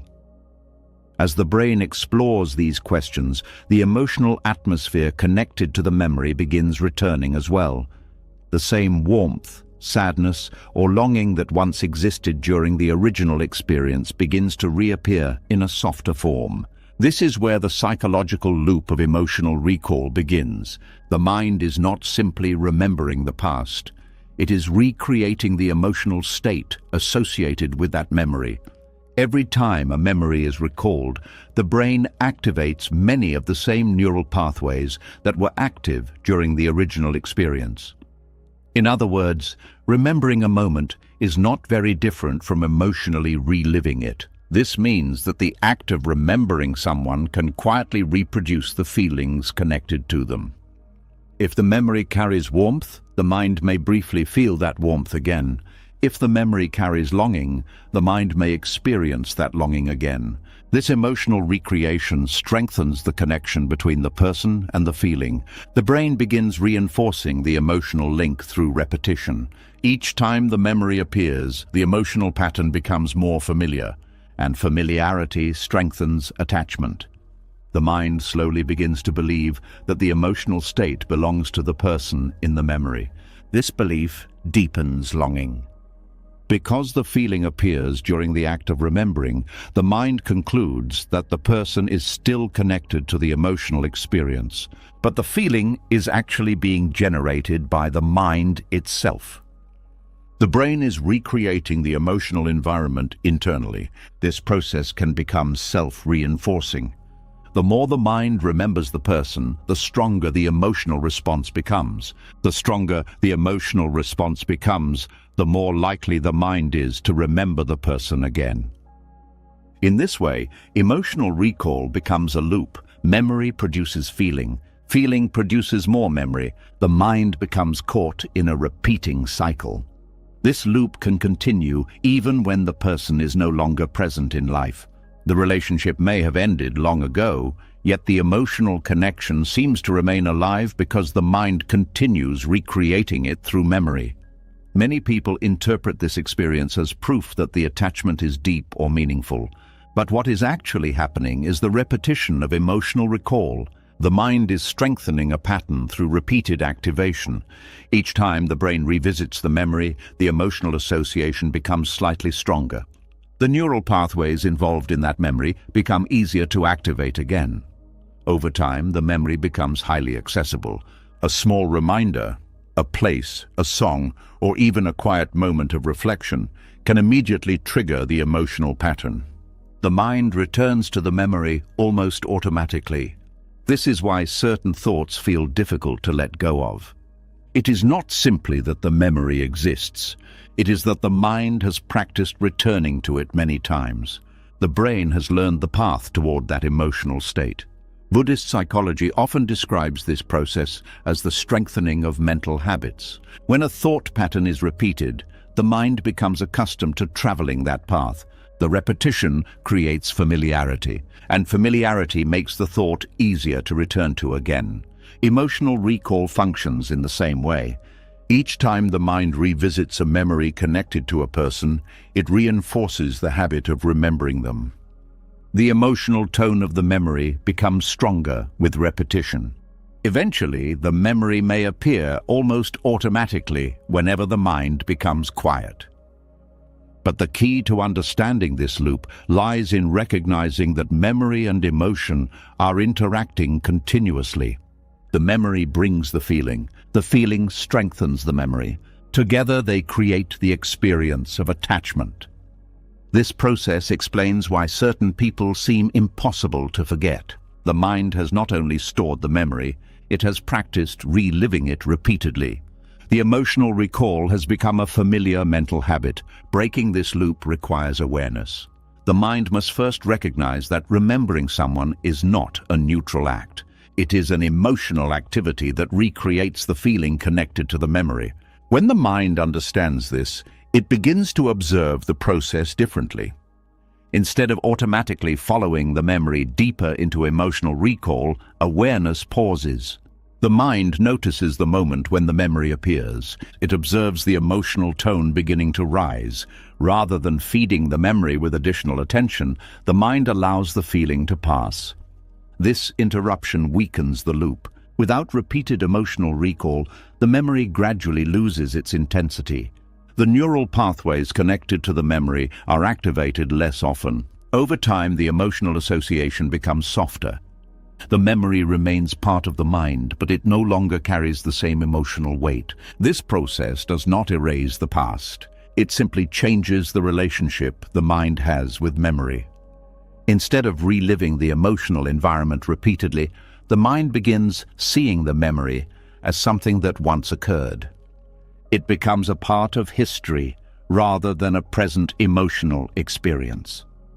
Understanding emotional recall also reveals why certain triggers can feel powerful. When something in the environment resembles a past experience, it activates the memory automatically. The mind may not even realize why the feeling has appeared. A particular scent, a familiar street, or even the rhythm of a song can awaken the emotional pattern connected to a person. The brain associates these external cues with the memories stored in emotional networks. When the cue appears, the mind begins recreating the emotional state linked to it. This is another way the recall loop continues. The environment provides reminders. The mind responds with memory. Memory recreates emotion. Emotion strengthens the attachment. Recognizing this pattern helps the mind respond more gently to emotional triggers. Instead of interpreting the return of a memory as a sign that something must be done, awareness simply notices the process. The memory has appeared. The feeling has followed. But both are temporary mental events. They arise within awareness and eventually fade when they are not reinforced. This understanding changes how attachment is experienced. Instead of feeling controlled by memories, the mind begins observing the mechanics of recall itself. It sees how attention feeds emotional patterns, and with that insight, the mind gains the freedom to redirect attention toward the present moment.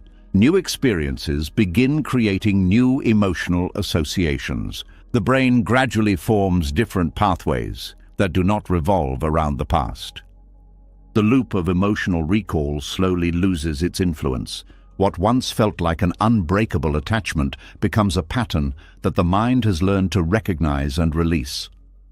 The person who once seemed impossible to stop thinking about becomes simply another memory among many.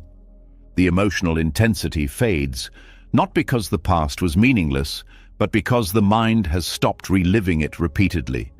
And when the loop of recall weakens, something else quietly appears. Attention begins returning to the present.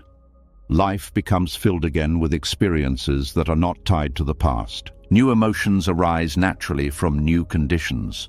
The mind realizes that it no longer needs to recreate the same emotional state again and again. The cycle that once deepened attachment slowly dissolves. What remains is a clearer understanding of how memory and emotion interact within the mind. And with that clarity, the heart begins to experience the past without being trapped inside it. As the mind begins to see how emotional recall quietly keeps attachments alive through repetition, another realization begins to emerge beneath the surface. Even when the loop of memory weakens, something interesting can still remain. The person may no longer be present in life, conversations may have ended, and the relationship itself may belong to the past.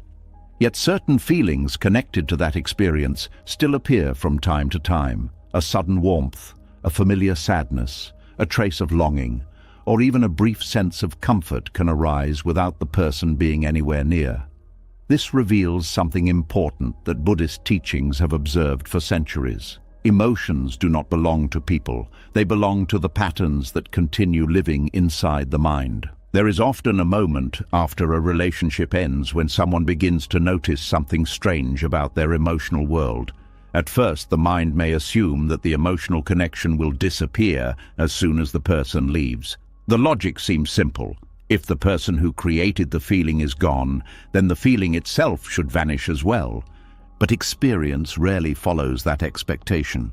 Days pass, then weeks, and sometimes even months or years later, emotions connected to the relationship still appear.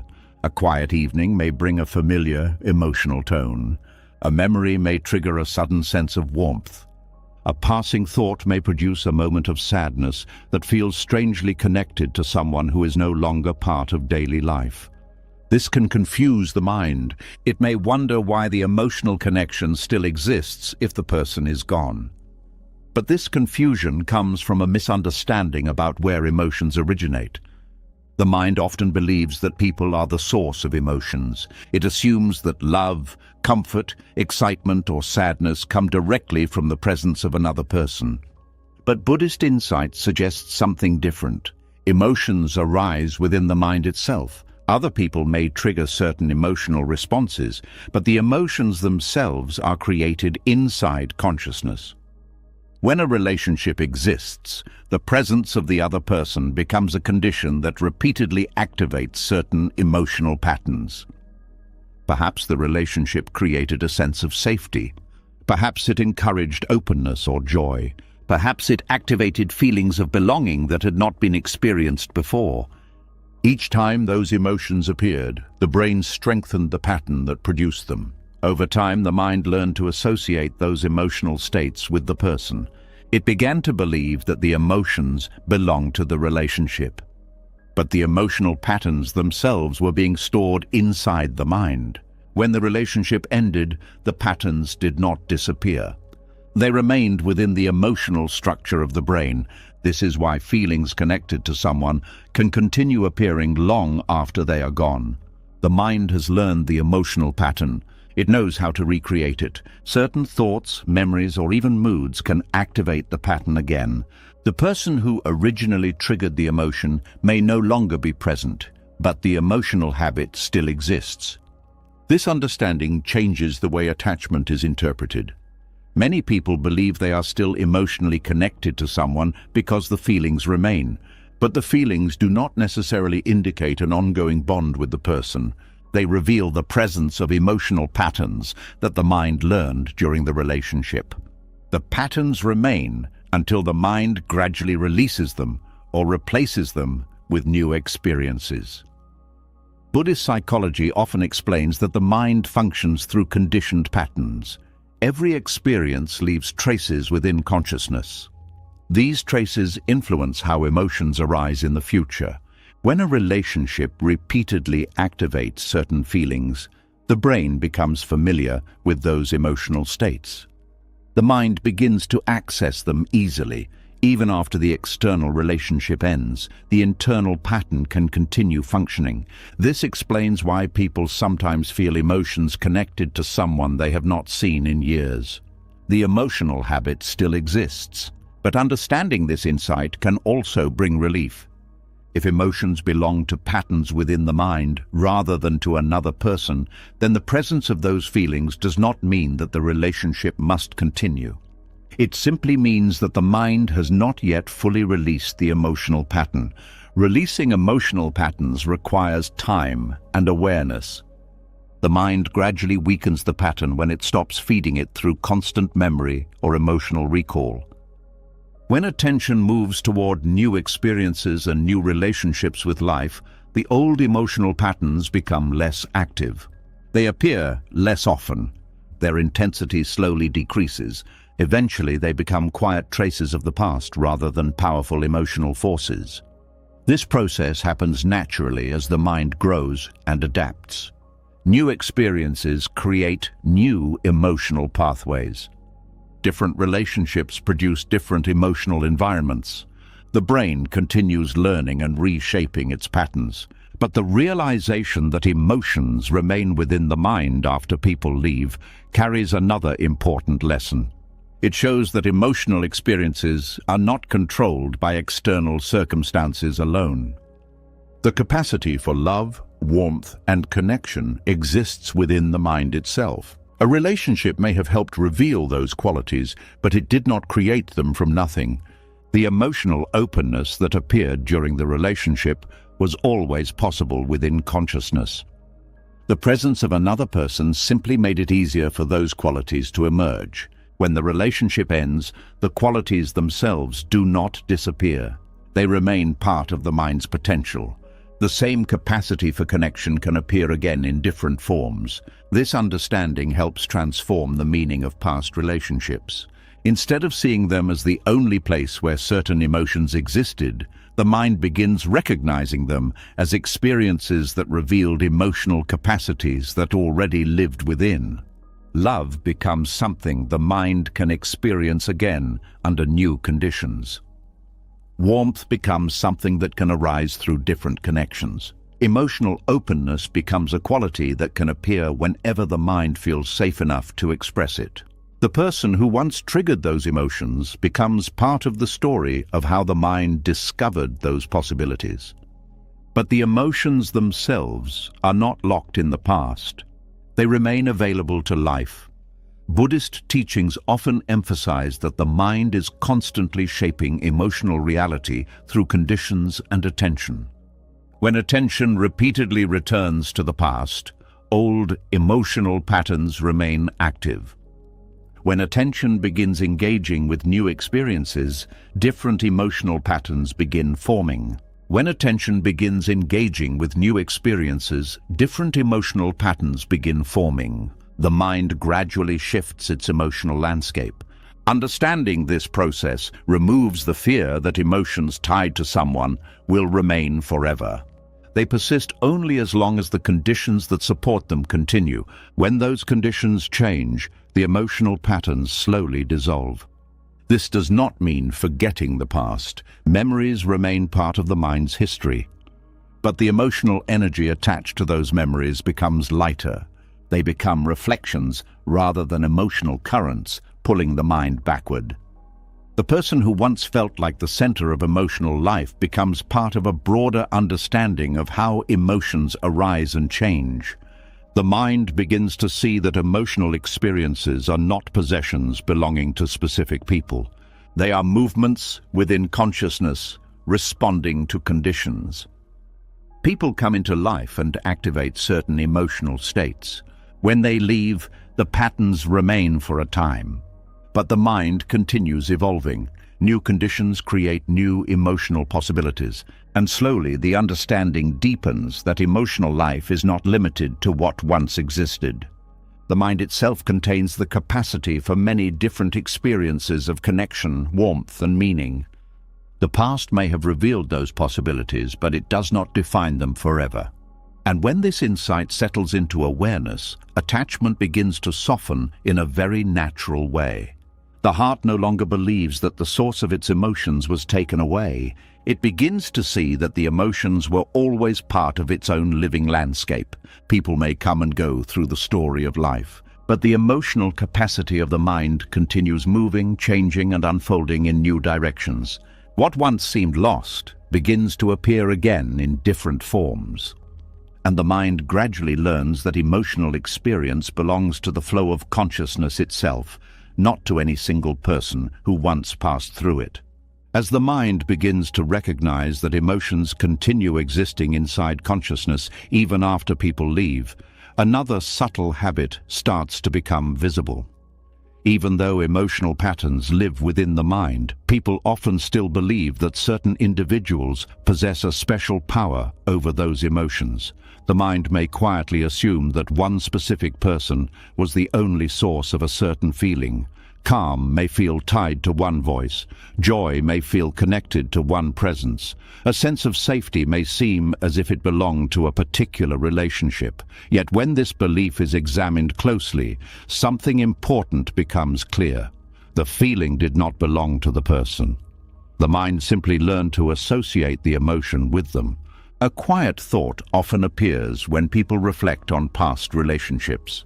It sounds simple, Yet it carries a deep emotional assumption. Someone may say that no one else ever made them feel the same way. They may believe that a particular person brought out a version of themselves that cannot appear again. The feeling may seem so unique that it becomes tied entirely to the individual who once triggered it. This belief feels convincing because the mind remembers how powerful those emotions once were. When a relationship produces strong emotional experiences, the brain tries to understand where those feelings came from. The simplest explanation is to connect the feeling directly to the person who was present when it appeared. The mind begins forming associations. If a person felt deeply understood during conversations with someone, the brain connects that feeling of understanding with the individual. If someone felt unusually calm in the presence of another person, the mind begins linking calmness with that person. Over time, these associations become strong mental shortcuts. Instead of recognizing the emotional experience as something created within the mind, the brain assumes the person themselves carries the ability to produce that feeling. This is the habit of assigning emotional meaning to individuals. It is one of the most powerful habits the mind develops during relationships. Once the association forms, the brain begins to treat the person as if they contain the emotional quality. The mind may begin believing that a certain person is the source of happiness, confidence, peace, or emotional warmth. But in reality, the person is simply one of the conditions that allowed those emotions to arise. The emotional state itself was created by the interaction between the mind, the environment, and the moment. Yet the mind prefers simple explanations. It is easier to say that someone made a person happy than to examine the complex psychological conditions that allowed happiness to appear. This simplification creates attachment. When the mind believes that a specific person contains the ability to produce certain emotions, losing that person feels like losing access to the feeling itself. The brain interprets the absence of the person as the disappearance of the emotional experience. But the emotional capacity still exists inside the mind. The association between the person and the emotion simply made it easier for that feeling to appear. Understanding this habit requires observing how the mind forms emotional links. When people spend time together repeatedly, the brain begins connecting their presence with the emotional states experienced during those moments. If the relationship contains laughter and comfort, the brain learns to expect those feelings whenever the person appears. Over time, the emotional pattern becomes automatic. Seeing the person may immediately produce warmth because the brain has learned the association, but the emotional warmth is still arising from internal processes. The person simply acts as a trigger. This pattern is similar to how certain songs or places can produce emotional responses. A particular location may remind someone of a meaningful moment in their life. When they return to that place years later, the emotional tone connected to that memory may appear again. But the place itself does not contain the emotion. The mind has simply stored the association between the environment and the feeling. The same process occurs with people. The brain connects emotional experiences with the individuals who were present when those feelings appeared. Because human relationships involve powerful emotional interactions, the associations formed with people often become stronger than those formed with places or objects. This strength makes the emotional connection feel unique. Someone may believe that only one person could produce a certain emotional experience. But if the conditions that created that feeling are understood, it becomes clear that other relationships could produce similar emotional states in different ways. For example, someone may believe that a former partner was the only person who ever made them feel truly understood. But the deeper condition behind that feeling may have been open communication, mutual attention, and emotional honesty. Those conditions can exist in other relationships as well. The mind simply connected them strongly with the person who first triggered the experience. When this connection becomes deeply embedded, it creates the illusion that emotional qualities belong to individuals. A person may begin thinking that someone else possesses the power to make them feel complete. But emotional completeness is not something another person carries inside them. It arises when certain psychological conditions appear. When the mind feels accepted, safe, and emotionally open, a sense of wholeness can appear naturally. Another person may help create that environment, but the feeling itself is generated by the mind. Recognizing this breaks one of the strongest illusions behind attachment. The mind begins to see that emotional experiences are not owned by individuals. They are patterns that arise when certain conditions align. Once those conditions are understood, the emotional state can appear again in different contexts. Another relationship may create similar feelings of understanding. Different conversations may produce the same sense of connection. Emotional warmth may appear in friendships, creative experiences, or meaningful interactions with life itself. But as long as the mind believes that a specific person uniquely possesses those emotional qualities, it remains attached to the past. It may believe that no one else could ever create the same emotional environment. This belief limits the mind's openness to new experiences. Buddhist insight encourages observing how emotional meaning is assigned to people. When awareness watches the process closely, it becomes clear that the mind is constantly creating associations. If someone appears during moments of happiness, the brain links that happiness to them. If someone appears during moments of stress, the brain may link tension to them. These emotional assignments shape how relationships are perceived, but they are not permanent truths.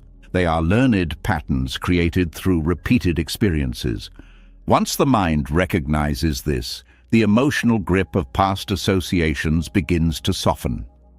The person who once seemed like the only source of a particular feeling becomes part of a broader understanding of how emotional patterns form. The mind begins to see that emotional experiences arise from complex interactions between attention, perception, and psychological openness.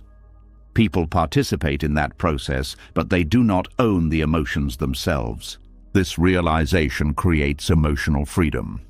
Instead of believing that happiness depends on finding a specific person, the mind becomes curious about the conditions that allow emotional richness to appear. Connection becomes something that can arise in many forms. Warmth can appear in unexpected conversations.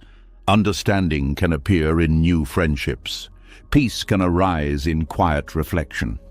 The emotional qualities once associated with a single person become recognized as possibilities within the mind itself. This shift also transforms how future relationships are experienced. Instead of searching for someone who will recreate a past emotional pattern, the mind becomes open to discovering new emotional environments. Each relationship becomes a unique interaction rather than an attempt to reproduce a previous feeling. Connection becomes more authentic because it is no longer compared to an imagined emotional standard from the past. People are seen as individuals rather than as sources of specific emotions. The mind stops assigning emotional meaning to them as if they carry emotional powers. Instead, it observes how interactions create conditions where certain feelings can arise naturally. This understanding brings a deeper form of appreciation. Relationships are no longer valued because they provide a particular emotional state. They are valued because they create opportunities for shared experience and mutual understanding. Emotions become something that flows through those experiences rather than something owned by another person. As awareness continues observing these patterns, the illusion that someone uniquely possesses the power to create certain feelings begins to fade. The mind recognizes that emotional life is far more fluid than it once believed. The same warmth that once appeared in one relationship can appear again under different circumstances. The same sense of connection can emerge through entirely new interactions. And slowly, the heart begins to release the belief that emotional meaning belongs to individuals. It begins to see that emotions are movements within the mind responding to the conditions of life. People may participate in those movements, But the emotional experience itself belongs to the living awareness that continues evolving with every new moment. As the mind begins to see that people do not truly possess emotional meanings, another deeper layer of attachment slowly becomes visible. When someone believes a person is the source of certain feelings, what they are often protecting is not the person themselves, but the emotional balance that appeared around that relationship. The calm, the sense of stability, the feeling that life suddenly made more sense. These emotional states can feel fragile. When the mind experiences them for the first time or after a long period of emotional struggle, it may begin holding tightly to whatever seems to keep those feelings alive. What appears as attachment to a person is often something more subtle. It is the fear that without them, the emotional stability the mind discovered will disappear. A quiet transformation often happens when someone enters a relationship that brings emotional relief. Before the relationship began, the mind may have been restless. Thoughts may have been scattered. Life may have felt uncertain or emotionally uneven. Then slowly, through repeated interactions, a new emotional atmosphere begins to form. Conversations may bring clarity, shared experiences may create comfort, moments of laughter may soften the tension that once lived inside the mind. Without realizing it, the emotional landscape begins changing. The mind starts feeling calmer. Daily life may begin to feel more stable. Certain worries may fade into the background. The presence of the other person becomes associated with emotional balance. When the mind experiences this stability repeatedly, it begins forming a powerful psychological link. The person becomes connected to the feeling of internal order. The mind begins believing that the relationship itself is what holds emotional balance together. This belief feels natural. After all, the emotional change seemed to appear when the relationship began, but something deeper is happening. The emotional stability is not actually stored inside the person. It is being created within the mind through the conditions the relationship provides. The environment of understanding, attention, and shared experience allows the nervous system to relax. The brain begins regulating emotional responses more smoothly. Thoughts slow down. Feelings become easier to process. But instead of recognizing these internal processes, the mind simplifies the story. It tells itself that the other person is responsible for the stability. This belief can quietly transform appreciation into attachment. Appreciation recognizes that a relationship supports emotional well-being. Attachment begins fearing that emotional stability will collapse if the person leaves. Once this fear appears, the mind begins protecting the relationship with unusual intensity. Small signs of distance may produce anxiety. Changes in communication may create emotional unease.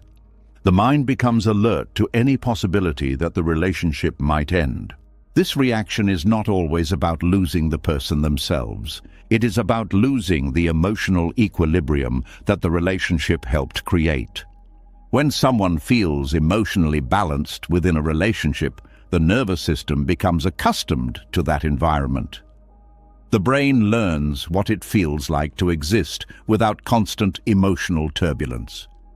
If the relationship suddenly changes, the mind fears returning to the unstable emotional state that existed before.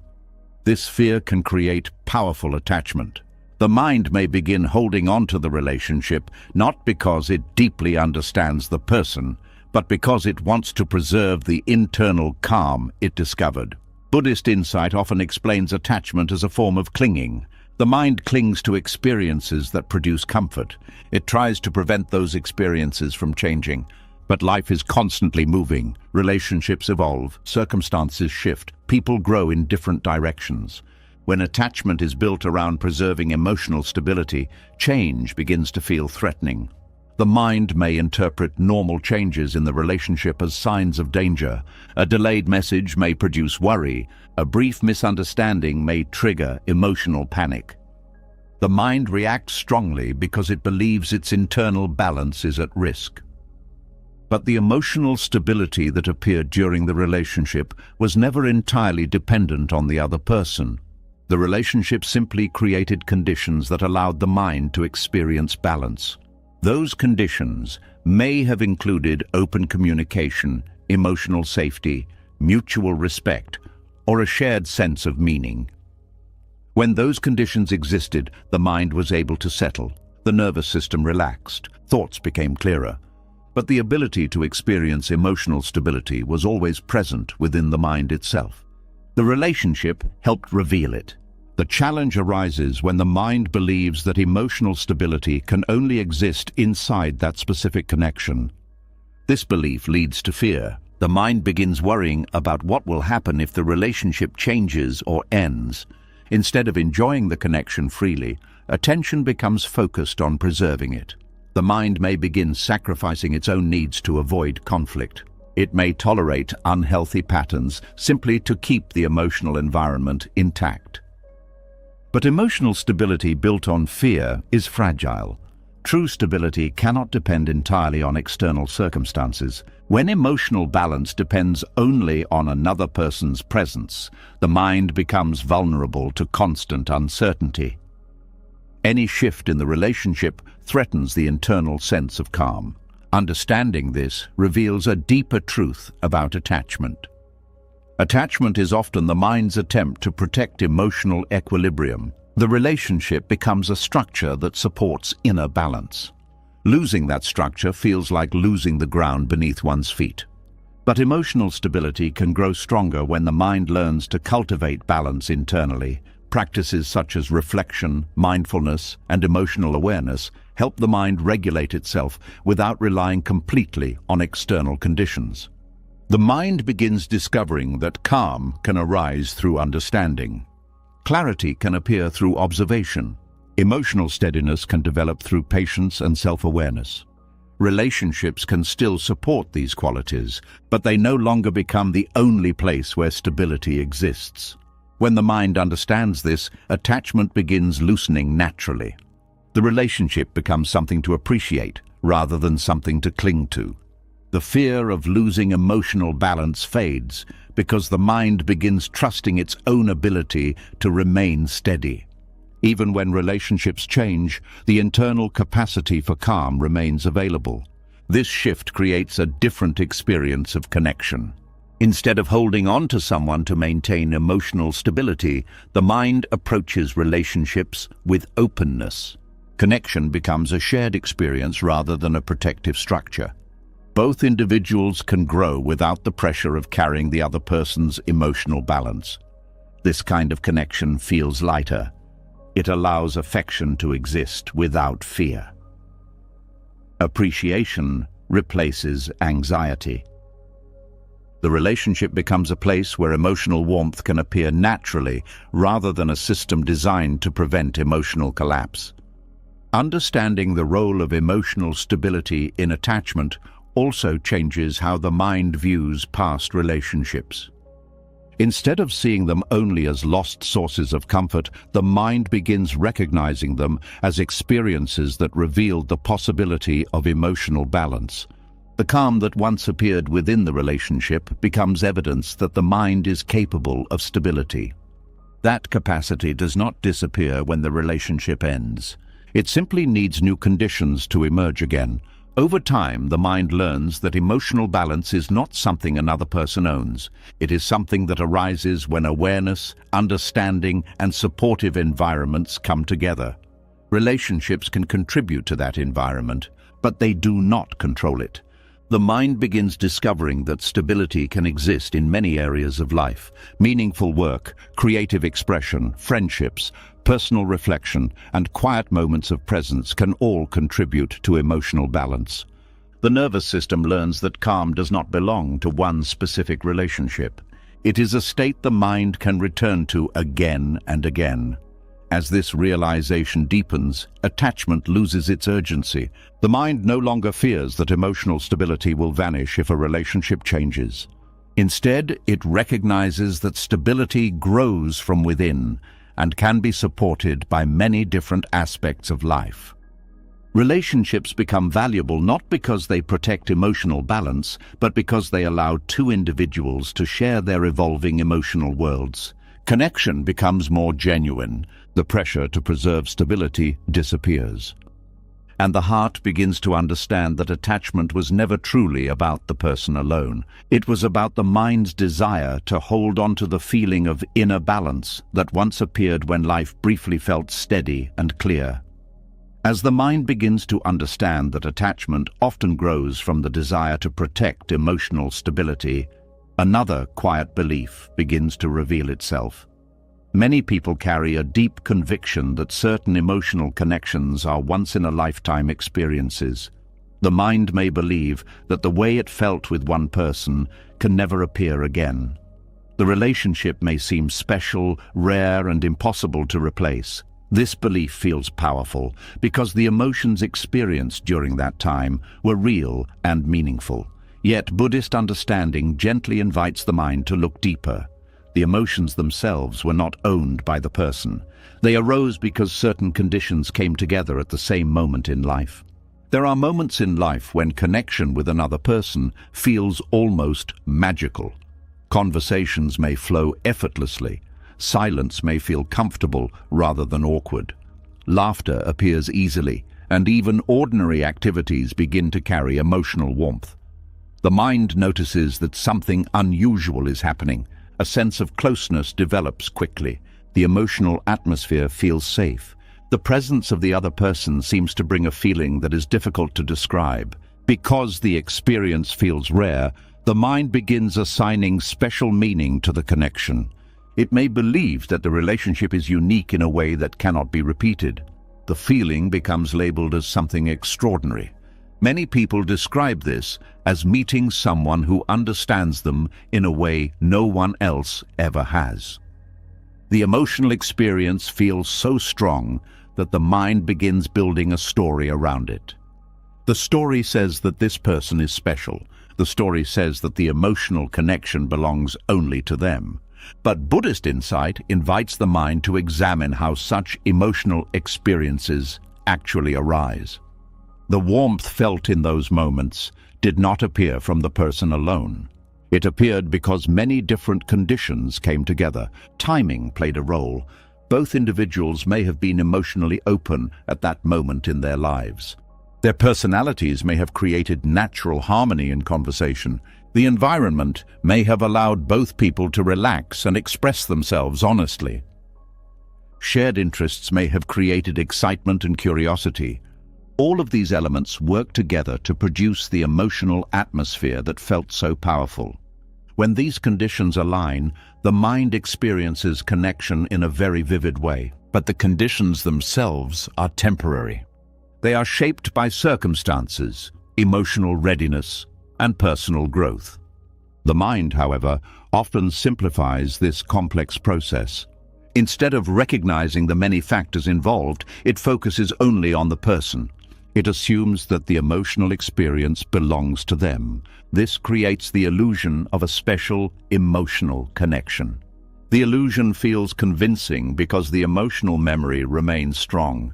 When the mind recalls those moments, the warmth appears again. The brain remembers the emotional intensity. Because the feeling returns so clearly, the mind assumes that it must have been something unique between those two individuals. But the emotional state was produced by a combination of conditions that existed during that time. If those conditions appeared again in a different context, the mind could experience similar feelings with another person. This does not diminish the beauty of the original connection. It simply reveals that emotional experiences are not owned by individuals. They arise when the right conditions appear. Buddhist philosophy often describes this principle through the idea of dependent origination. According to this understanding, every experience arises because of multiple causes and conditions. Nothing exists independently. Emotions are no exception. A feeling of closeness arises when trust exists. Trust develops when communication is honest. Honesty appears when both people feel emotionally safe. Safety grows when judgment is absent. Each element supports the next. When all of these conditions come together, a powerful emotional connection can appear. But if one condition changes, the emotional atmosphere may shift. Because the mind rarely examines these conditions, it assigns all of the emotional meaning to the person. The connection begins to feel mystical. The relationship may be described as destiny or fate. While these ideas may sound romantic, they can strengthen attachment. The mind begins believing that the emotional experience cannot exist without that specific person. This belief creates fear of loss. If the person leaves, the mind may believe that the emotional richness they brought will never return. But Buddhist insight suggests that emotional richness does not belong to a person. It belongs to the conditions that allowed the mind to open. The same emotional qualities can appear again when similar conditions arise. A new conversation with someone else may reveal a different form of understanding. A different relationship may create new emotional warmth. The mind may discover that connection can take many shapes. What once felt unique becomes recognized as one expression of a broader human capacity. This understanding also helps explain why relationships sometimes feel extraordinary at the beginning. During the early stages of connection, curiosity is strong. Both individuals are attentive. They listen carefully and respond thoughtfully. The emotional atmosphere becomes filled with interest and presence. These conditions naturally produce powerful emotional responses. But as time passes, attention may shift. Daily routines appear. Stress from life may influence communication. The emotional atmosphere changes. The mind may interpret this change as the loss of something special, but the change simply reflects the shifting of conditions. The emotional connection did not vanish because the person changed. It changed because the conditions supporting it evolved. When the mind understands this, it becomes less likely to idealize the past. Instead of believing that a single relationship contained an irreplaceable emotional magic, awareness begins to see how connection grows from the interaction between people and circumstances. This insight creates emotional freedom. The heart no longer feels trapped by the belief that the best emotional experience has already happened. It becomes open to the possibility that new conditions can create new forms of connection. Each relationship can reveal different aspects of emotional life. One person may bring laughter and excitement. Another may create deep understanding and quiet companionship. Another may inspire growth and self-discovery. Each connection becomes valuable in its own way, without needing to be compared to the past. The illusion of special emotional connections dissolves when the mind recognizes how conditions shape emotional experience. This does not make relationships less meaningful. In many ways, it makes them more precious. Instead of believing that connection belongs to fate or destiny, the mind begins appreciating the delicate balance of circumstances that allows two individuals to meet and share understanding. Every relationship becomes a temporary alignment of emotional conditions. When those conditions appear, connection arises. When they change, the emotional atmosphere transforms. Life continues, creating new possibilities for connection as circumstances evolve. This perspective also reduces the tendency to cling to one relationship as the only source of emotional fulfillment. The mind begins trusting that emotional warmth can appear again in unexpected ways. Connection becomes part of the natural movement of life rather than a rare event that happens only once. Buddhist teachings often emphasize that the world is constantly changing. Every moment creates new combinations of conditions. Because of this constant change, emotional experiences are always capable of appearing again in new forms. The mind simply needs to remain open. When the belief in special emotional ownership fades, relationships become lighter and more genuine. People are appreciated for who they are rather than for the emotional roles the mind assigns to them. Connection becomes an exploration rather than a search for a single, irreplaceable feeling. The heart learns that emotional depth does not belong to one person or one moment in time. It belongs to the living awareness that continues, meeting life with openness and curiosity. And as this understanding settles quietly into the mind, attachment loosens. The past no longer appears as the only place where meaningful emotional experiences existed. Instead, it becomes one chapter in a larger story where connection continues unfolding in ways the mind has not yet discovered. As the mind slowly begins to see that emotional connections are created by conditions rather than by some mystical uniqueness between two people, another quiet misunderstanding begins to surface. Even after realizing that feelings arise from circumstances, the mind often continues holding on to a different belief. When certain emotional patterns feel deeply familiar, the mind begins interpreting that familiarity as something meaningful, almost as if life itself is guiding two people together. What is actually happening, however, is something far more psychological.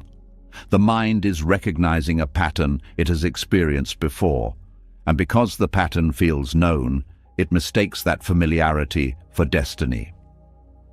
There are moments when meeting someone creates a strange sense of recognition. The conversation may feel natural very quickly. Silence does not feel uncomfortable.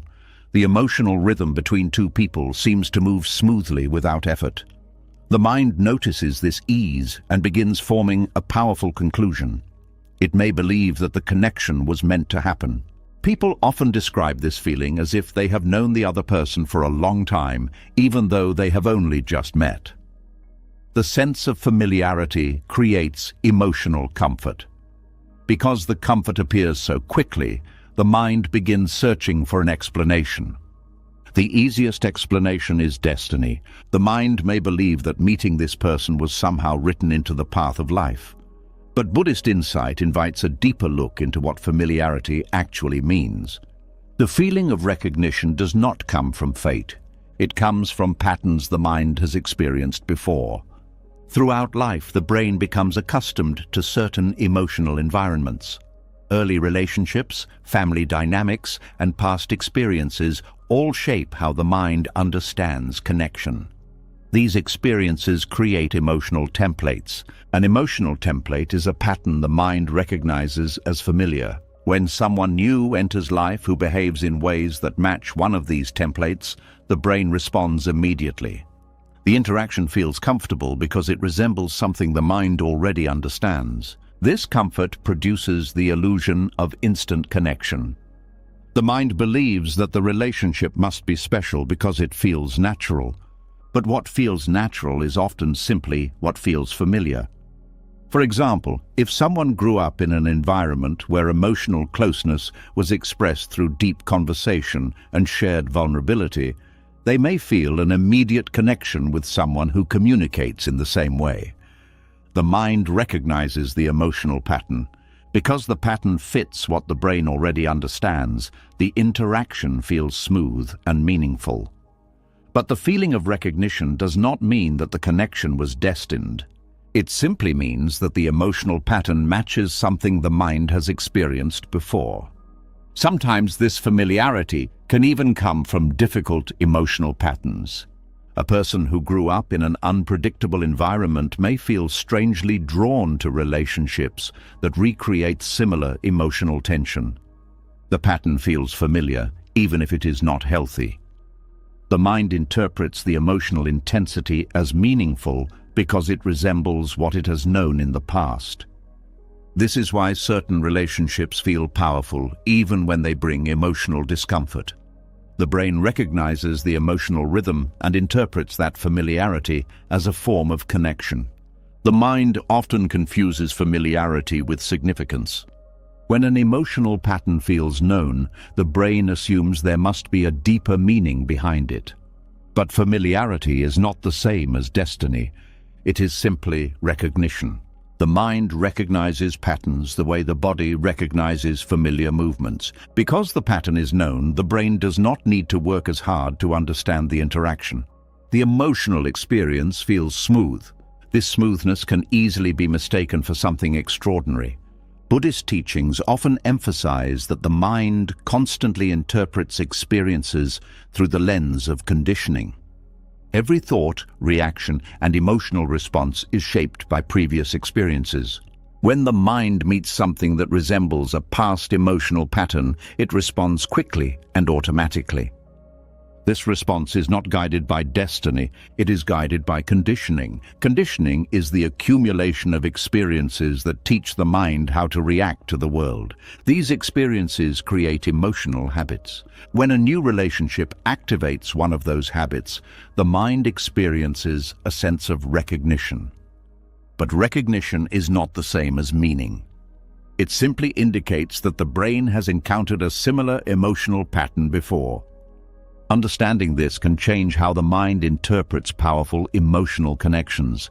Instead of assuming that a strong sense of familiarity must mean something profound, the mind begins observing how its own conditioning shapes the experience. The connection may still be meaningful, but the meaning arises from how two individuals interact in the present rather than from the illusion that the relationship was meant to happen. This shift brings clarity. The mind becomes less likely to rush into emotional conclusions based solely on familiarity. It begins paying attention to how the relationship actually unfolds over time. True understanding develops through shared experiences, communication, and mutual growth. These elements reveal the real nature of the connection. Without this awareness, familiarity can lead the mind into repeating emotional patterns from the past. Someone may enter relationships that feel comfortable at first simply because they resemble earlier experiences. But comfort created by familiarity does not always lead to emotional well-being. The mind may unknowingly recreate patterns that limit growth. For example, if someone is accustomed to relationships where emotional availability is inconsistent, they may feel drawn to partners who display the same behavior. The pattern feels familiar because the mind recognizes it. The interaction appears meaningful. But the familiarity may simply reflect an old emotional template rather than a healthy connection. Recognizing this allows the mind to step back from the illusion of destiny. Instead of interpreting every strong emotional response as a sign that something profound is happening, awareness begins asking deeper questions. What patterns are being activated? What emotional habits are being repeated? What conditions are creating this sense of familiarity? By observing these patterns, the mind gains freedom from automatic reactions. Relationships become opportunities for learning rather than repetitions of past conditioning. The sense of familiarity may still appear, but it no longer controls the interpretation of the connection. The mind begins seeing that emotional patterns can be reshaped. New experiences can create new forms of familiarity. Connections that once seemed impossible can develop when different emotional environments appear. This understanding encourages openness. Instead of chasing relationships that feel instantly familiar, the mind becomes willing to explore connections that grow gradually. Some of the most meaningful relationships develop slowly because they are not built on old emotional templates. They are created through shared understanding that unfolds over time. When the illusion of destiny fades, relationships become less about fulfilling expectations and more about discovering new possibilities. The heart becomes curious rather than certain. It no longer assumes that familiarity equals meaning. Instead, it observes how emotional patterns interact with present experiences, and through this observation, the mind begins to recognize that many of the connections once believed to be destined were simply echoes of emotional habits formed long ago. With awareness, those habits can evolve. New emotional patterns can appear, connections can grow in ways that are not limited by the past, and slowly the mind learns that the deepest relationships are not the ones that feel instantly familiar. They are the ones that allow both individuals to grow beyond the patterns that once defined them. As the mind begins to see that emotional familiarity is often mistaken for destiny, another deeper attachment starts to reveal itself underneath all the others. Even when the mind understands that feelings arise from conditions, and even when it begins to question the stories it tells about fate and special connection, it still holds on to one final assumption with great force. It assumes that what it loves can somehow belong to it. It assumes that a person can be mine. that a feeling can be mine, that a moment can be kept. And from that assumption, a great deal of suffering quietly begins. A certain fear enters the heart the moment it starts calling something its own. The fear may be small at first, it may barely be noticed, but it grows the moment the mind says, this person is mine, this relationship is mine, this feeling belongs to me, this connection should stay with me. In that moment, love becomes mixed with possession, care becomes mixed with fear, and what once felt warm and open begins carrying the weight of anxiety. This happens because ownership sounds comforting to the mind. Ownership creates the illusion of security. When the mind says something is mine, it feels protected. It feels as though life has become more stable. The person feels closer. The relationship feels safer. The emotion feels more reliable. But Buddhism points to a very difficult truth that most people resist for a long time. Nothing in experience can truly be owned in the way the mind imagines. This does not mean that relationships are meaningless. It does not mean love is false. It means something more subtle.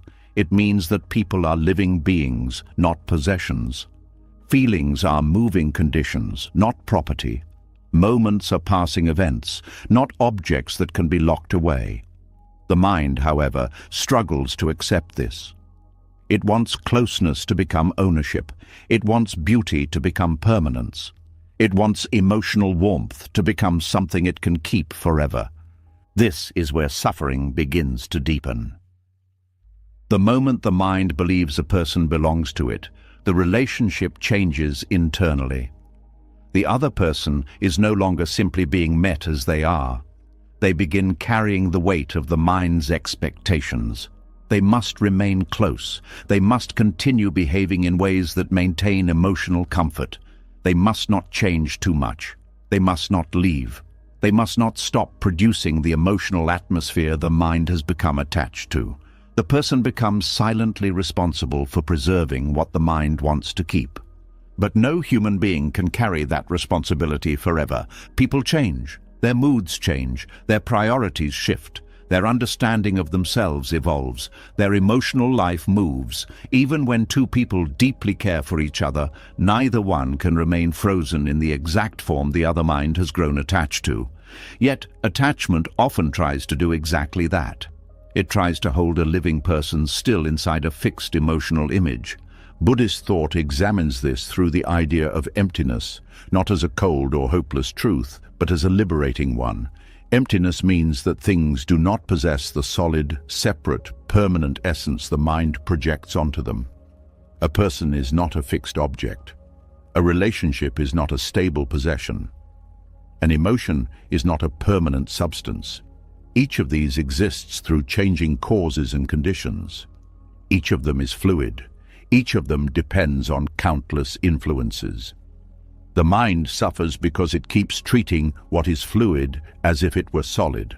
A person cannot truly belong to you because there is no fixed thing there to own. There is a changing body, a changing mind, changing memories, changing moods, changing desires, changing fears, changing forms of understanding. The person you speak to today is not exactly the same inner arrangement that existed a year ago. Even your own sense of self is moving in this way all the time. So when the mind says this person is mine, it is clinging not to reality, but to an imagined stability that never truly existed. The same is true of emotion. People often speak as though certain feelings belong to them or belong to the relationship. My happiness, my peace, our connection, our love. But if you watch carefully, you begin to notice that feelings do not stay still long enough to be owned. They arise, they intensify, they soften, they vanish, they return in altered form. They depend on sleep, memory, stress, timing, attention, physical health, words spoken, words not spoken, and countless other conditions. Something so fluid cannot be possessed. It can be experienced, it can be appreciated, it can be responded to, but it cannot be owned. Yet the mind insists otherwise because ownership creates emotional comfort. To say this person is mine feels stronger than saying this person is currently sharing life with me.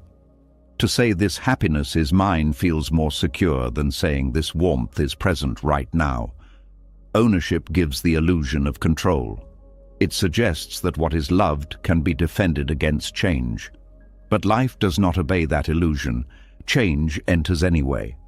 Distance appears anyway. Emotions shift anyway. And when they do, the mind feels robbed, as though something was taken from it.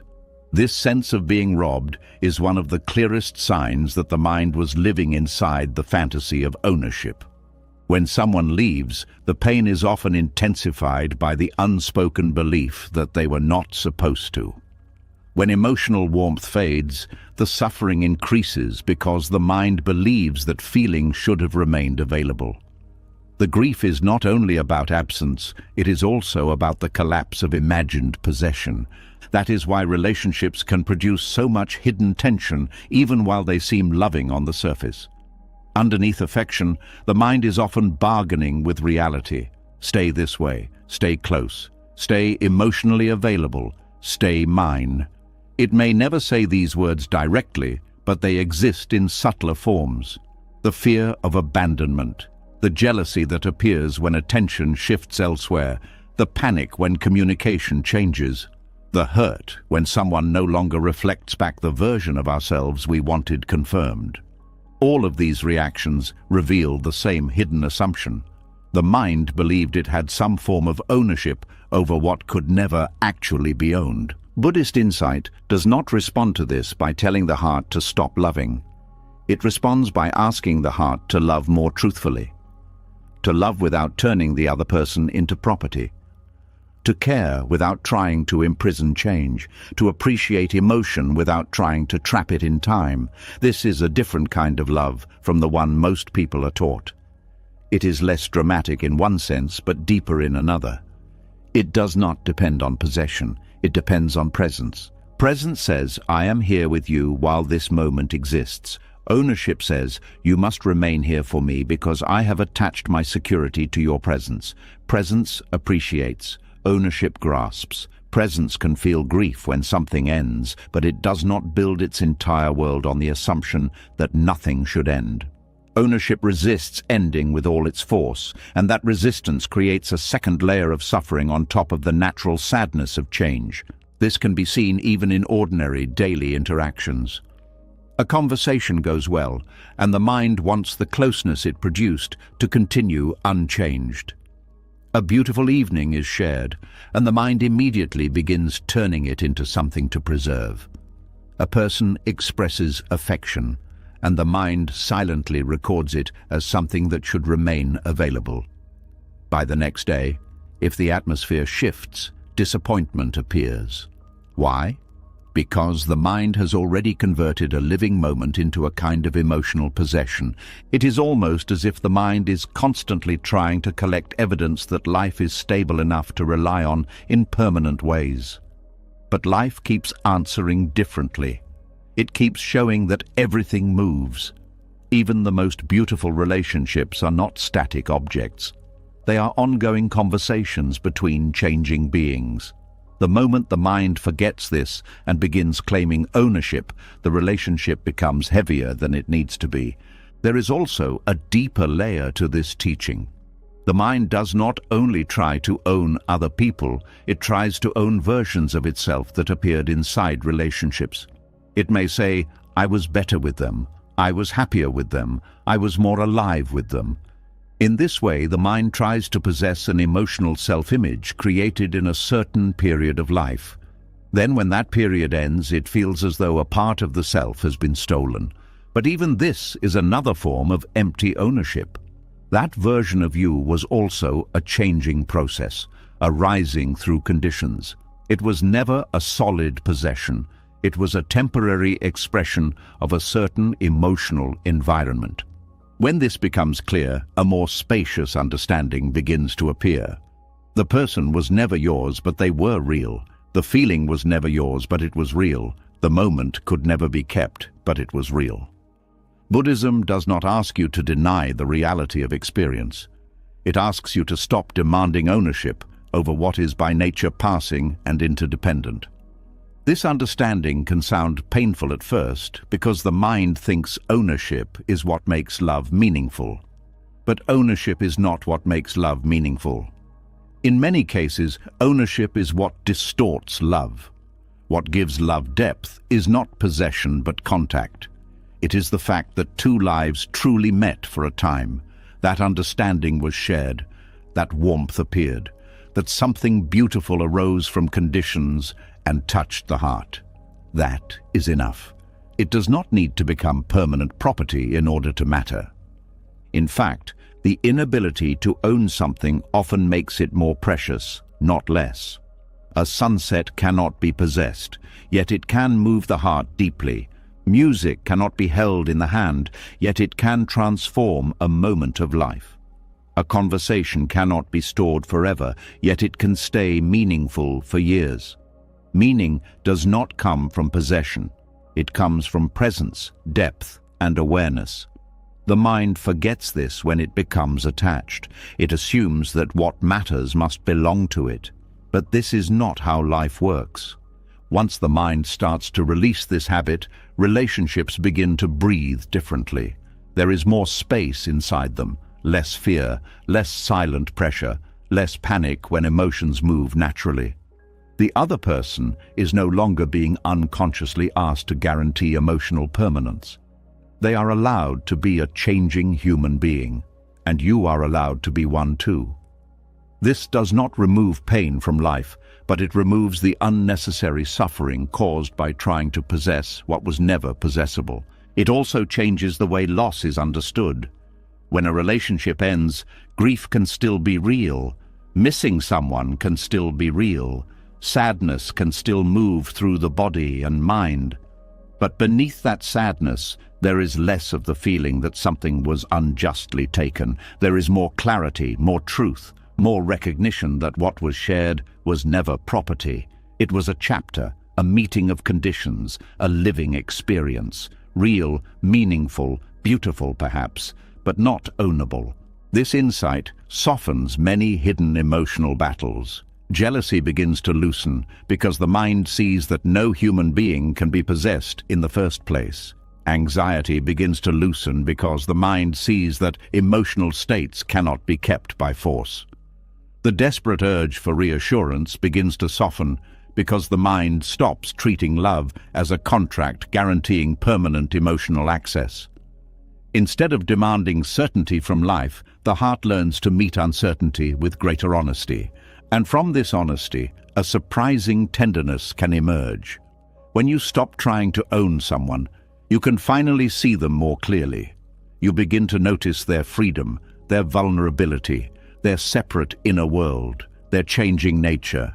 Love becomes less about what they give you and more about the simple truth that their life touched yours. That is a quieter kind of love, but often a purer one. The same is true for your own feelings. When you stop trying to possess them, you stop panicking every time they change. Joy can appear without needing to be captured. Peace can arise without needing to be secured forever. Longing can move through the heart without being turned into a story of permanent lack. Emotions become weather rather than property. They pass through awareness, shaping experience for a time, then moving on. This makes life less rigid and more alive. The mind will still try to return to ownership again and again. It will still say my person, my feeling, my connection, my loss. These habits are deeply human. But each time they are seen clearly, their grip weakens a little. Each time the mind recognizes that ownership is empty, it becomes less trapped by fear. It starts relating to experience with open hands rather than clenched fists. That is where freedom begins. Not in detachment as cold distance, but in detachment as truthful intimacy. The ability to love without claiming, to feel without imprisoning, to remember without trying to drag the past into permanent form, to let life be shared rather than possessed. And when this understanding settles more deeply into the heart, something profound changes in the way attachment is experienced. What once felt like love mixed with fear begins to separate. The fear belongs to ownership. The love does not need it. The fear belongs to grasping. The love can survive without it. The fear says, do not change, do not leave, do not take this away from me. The love says, thank you for being here while this moment was alive. That shift may seem small at first, but it changes everything. Because the moment the mind stops insisting that people and feelings belong to it, it begins to experience them more clearly, more gently, and with far less suffering.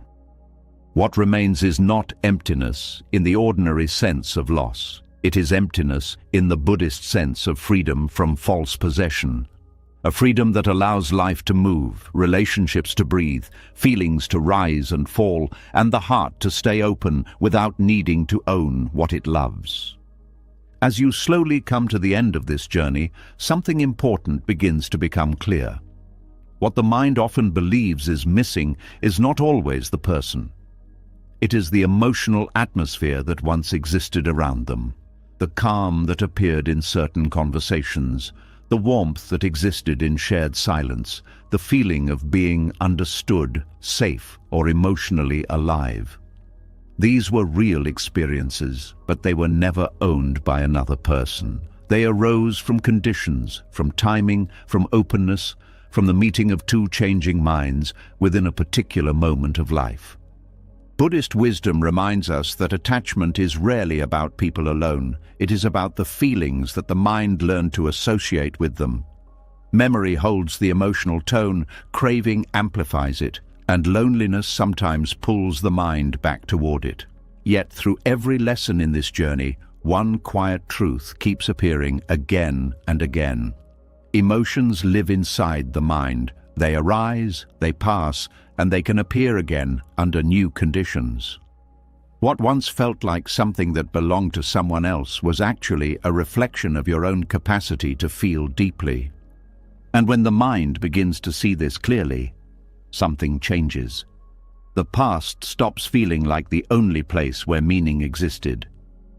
The heart begins to understand that connection, warmth, and emotional depth are not locked inside one person or one moment in time.